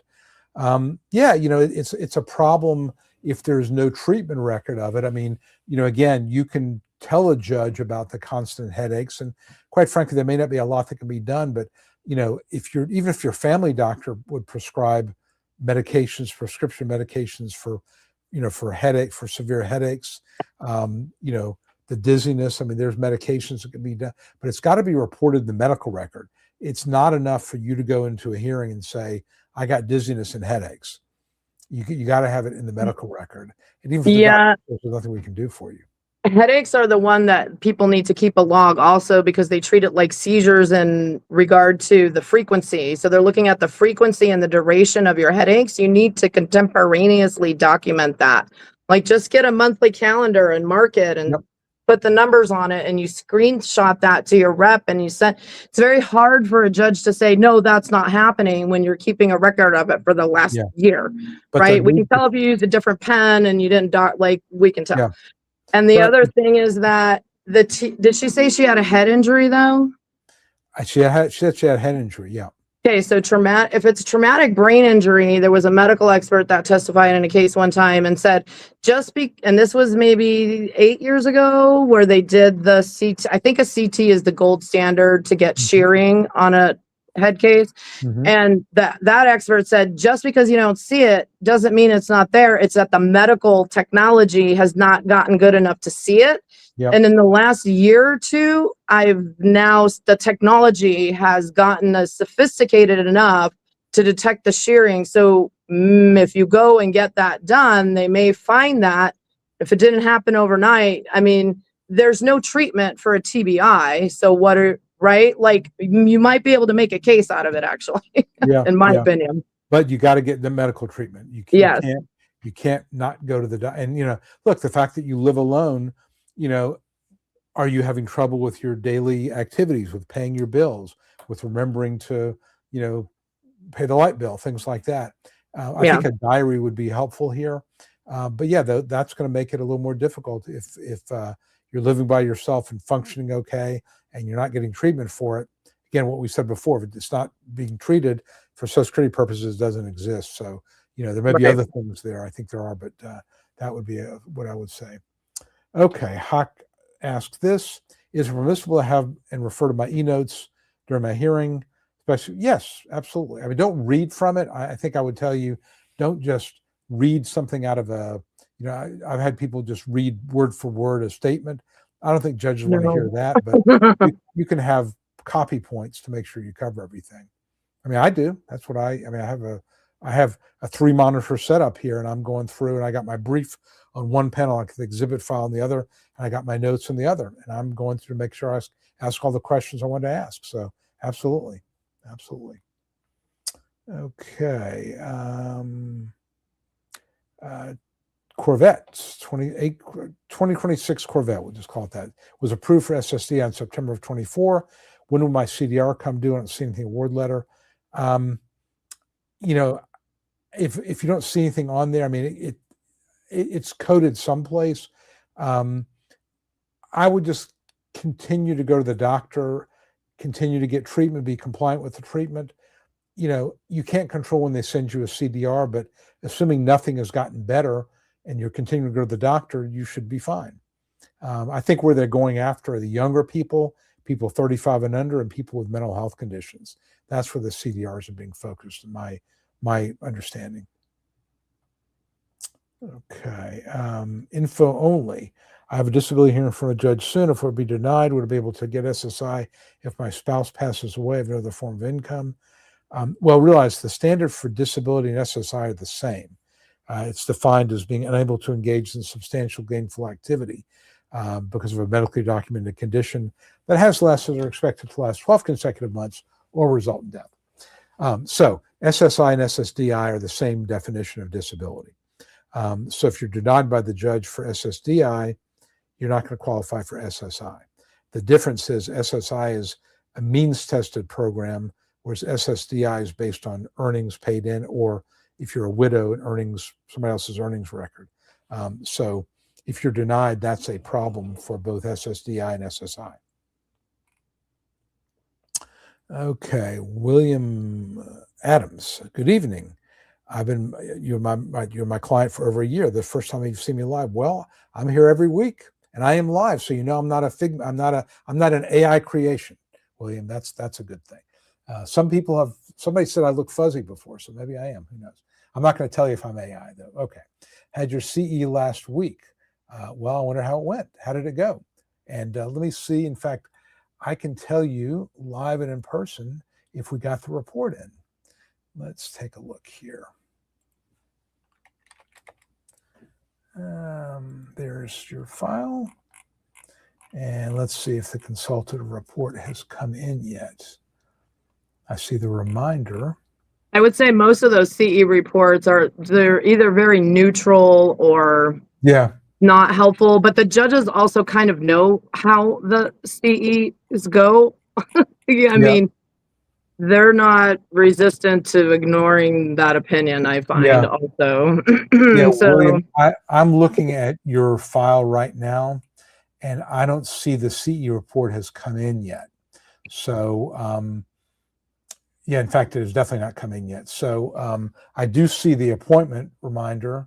So it looks like you had, the appointment was on July 18th. So it's now the 29th. So it should be here soon. So let's take a look and see what it says, and I'll let you know when I see it. Just if you want to send me an email, just remind me and I'll send you the report when it comes in. But it's not there yet. Sometimes it takes like 30 days, huh? Is about the like marker for everything. Yeah, it can't take that long. Mm-hmm. Is there any indication, Hawk asks, that ALJs or staff is using AI to pre-screen briefs? Not much to use AI to decide cases, pre-screen briefs to check on certain case sightings. No, I'm not aware of that. I know that we had Elise Enton on. I had her on maybe a month or so ago, a month and a half ago. She's a former staff attorney, and she said that from what, in her experience and what she's hearing is they're starting to use AI, but the program they've got is very rudimentary. And so it's not really much of anything at this point. So I think it's coming. I mean, Frank Bisignano is a big proponent of computerizing everything. So it's coming, but I don't think it's there yet. So Social Security is very security conscious. So if they're going to use AI, it's going to have to be locked down. They're going to really be, it's going to take. I think the former commissioner was on some live stream talking about this, maybe with ACRD or whatever their acronyms are, about a month ago. I mean, they're definitely looking at it. Okay. All right. Nothing yet, though, really in place. No, there's nothing yet in play. No. Okay. Patrick says there's one of 25% standard fee for representation.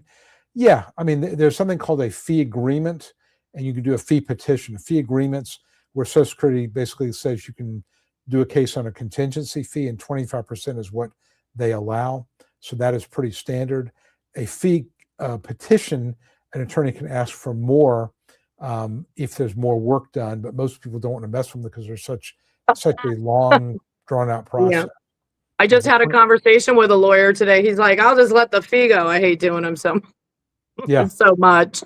It's a pain. Mm-hmm. Okay. All right. Hawk asks, should he submit records or not electronically? Sure. No, they're gonna OCR everything. They're gonna optically character read everything. I wouldn't try to play games with Social Security. They're gonna want to search it. I mean, I think that there's going to be more of that coming through, but judges look. I mean, before I used AI, I would use a PDF reader and I would search for words. I would search for, MRI. I'd search for EMG or whatever it may be. Very, very helpful to find stuff. So I don't think there's any, and the one thing that Social Security we run into trouble with is people will have a handwritten report, their adult function report is handwritten. Social Security can't read that. And the judge, judges are busy. They don't have time. I've had judges say to me, if it's handwritten, I'm not going to even read it. So it doesn't benefit you not to have a judge read your records, I think. Based on this live chat, I don't know about you. Okay, well, that's your right to say whatever you want to say. Okay. Hi from Indiana. Tammy, how are you doing? AI helped me with intake forms. They can help me from answer problem. Yeah, it can. It can. I think you just have to use it wisely. That's all. And William said AI is a fancy. No, it's a tool, but it's more than a search engine. It is it's artificial intelligence. It absorbs information and it it processes it. It's a lot more than a search engine, I will tell you. No question about it. Okay. Due to my forgetfulness, I have talking points. Yes, you can. I think you just have to make sure you don't read from it, but you want to make sure. Again, I would tell you, you or your representative, if you could do a pre-hearing memo brief spelling out your argument, that would be a wise thing to do. That way it's all in front of the judge. But if not, you can certainly have your talking points in a document. No problem there at all. All right, so we are, let's see, we're getting a little light on time here. We got about, let's see, we have been, we've got about maybe 5 or 6 more minutes. So we'll try to run through a couple of these. Can somebody explain to me, I received Social Security $1,000 a month. I was a 17-year-old, she was 42 a month. I know people who never worked and that received more. Yeah, I mean, I'm guessing you're 17 is getting auxiliary benefits. That seems a little low to me. Why should be getting 42 a month? But there may be some reason for that. But it's hard to tell you an answer. But if you're getting 1,000 and you've got only one auxiliary, I would think it'd be closer to 250 a month. Not sure why it's only 42. Okay. I've been told by people on Social Security that I need to investigate. There must be something wrong with what I'm getting monthly. Other people are receiving 14 and 16. This is the person who's, again, the amount that you get is usually a function of what you've paid in. So, I can't really answer that. Unless they're not counting some of your earnings, it's not probably going to be wrong because they're plugging it into a system that spits out a number, right? Yeah. I mean, really the only place where that would go wrong is if the IRS didn't report everything accurately. And you know what? Yeah. This kind of question, I would contact your U.S. Senator's office, ask them for some help to verify your calculations are correct. Let them work on your behalf. Mm-hmm. All right, we have another $9.99 super chat, I think is what it's called. ALJ hearing was on July 13th. The portal updated today, denial for SSI after non-medical review, which means that you probably had assets that took you out of SSI world. SSDI step 4 or 5 for non-medical review in local field office, 33-year-olds, 40 credits, expect denial. I mean, I don't think that the non-medical review, I don't think that means anything. I mean, the SSI part makes sense to me because if you are, if you have assets or earnings or household income that makes you ineligible for SSI, that is a completely different, that's nothing to do with your underlying medical case.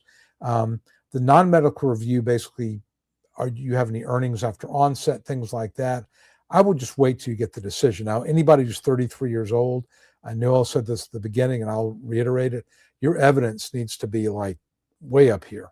I mean, this is not, it's hard to win at 33. But I would say the person could be hopeful though, because if they're doing the non-medical review and they didn't, like, it didn't spit out a denial right away. But with that age, it's cautiously optimistic. You see it in writing. Mm-hmm, mm-hmm. Okay. All right. We got time for a couple more, then we'll be done. DWS says I'm a 57 above the knee amputee, which I think is a listing. Several of the chronic conditions approved with a 5 to 7 year review. What should I do for doctor's visits?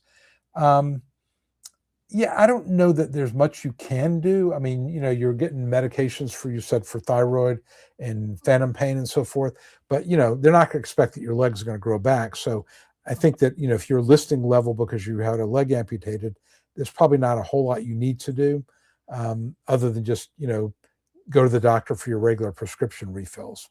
Occasionally document you still, that's a bad joke, but like sometimes Social Security can be that ridiculous. Is my point on that though. Yeah.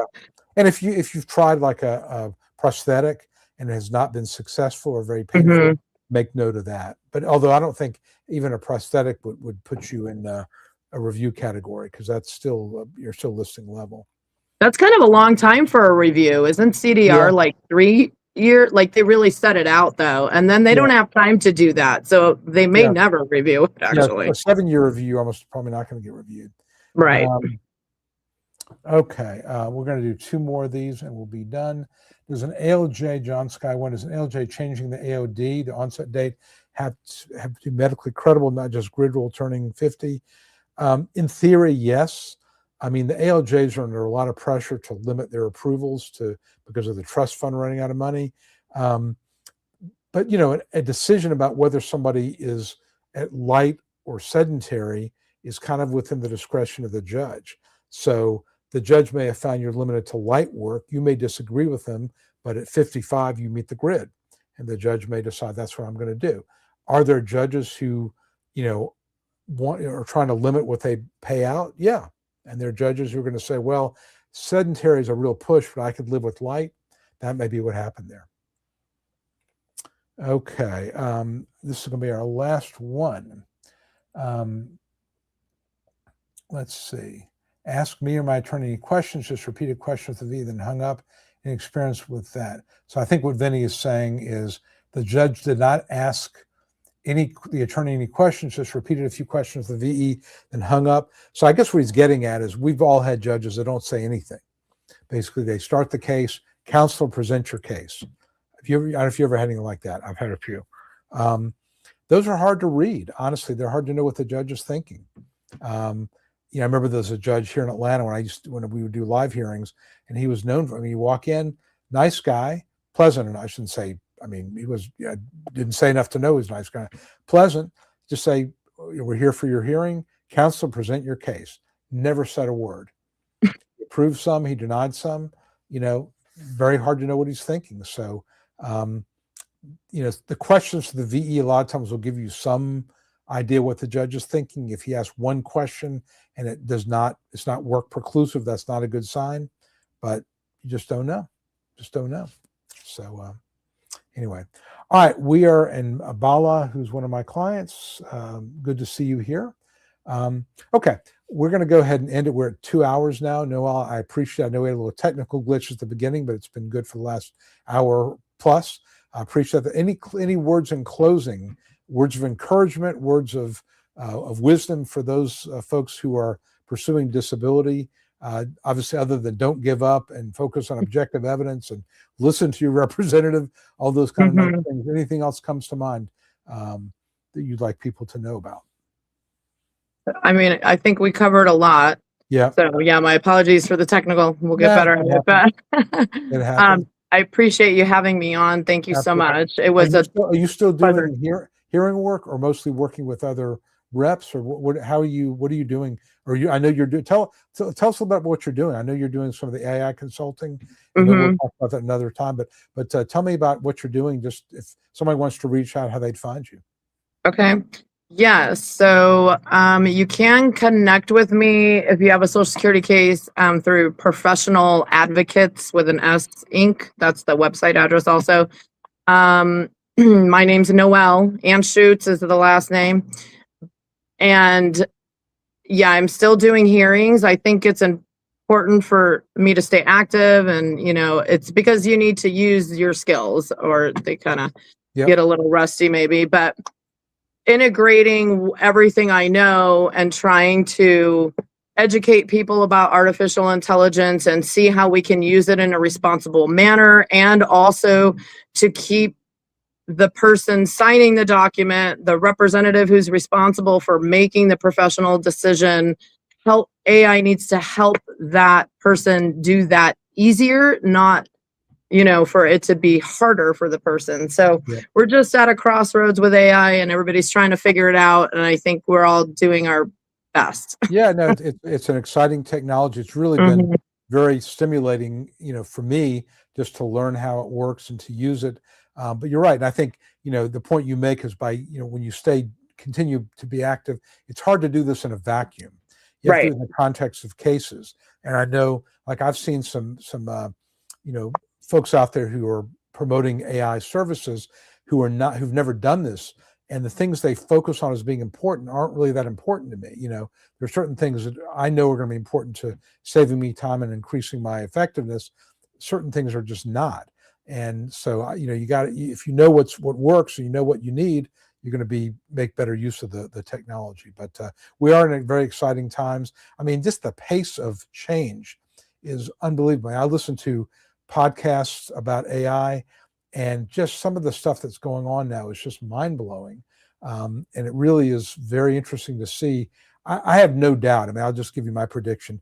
5 years from now, and hopefully I'll be in a beach with a drink with an umbrella in 5 years, but 5 years from now, I think that there's going to be a lot of AI in Social Security, whether Social Security will be using it to decide what cases to approve, or, it'll just be much more widespread, and there may be, less work for representatives, or not. I mean, maybe Social Security doesn't want things to be handled fast and efficiently. I don't know, but it's going to change things. I think it's already starting to change things. And, if you're a representative listening to this, you got to get on board.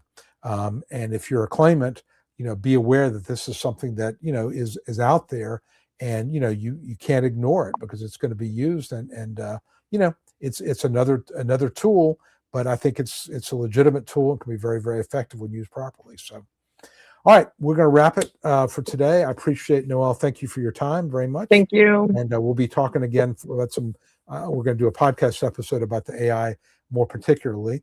But for this evening, I do appreciate you offering your insight, and we'll talk again soon. And everybody else out there, I hope you have a great rest of your week, and we'll see you next Wednesday. Thank you. Bye-bye.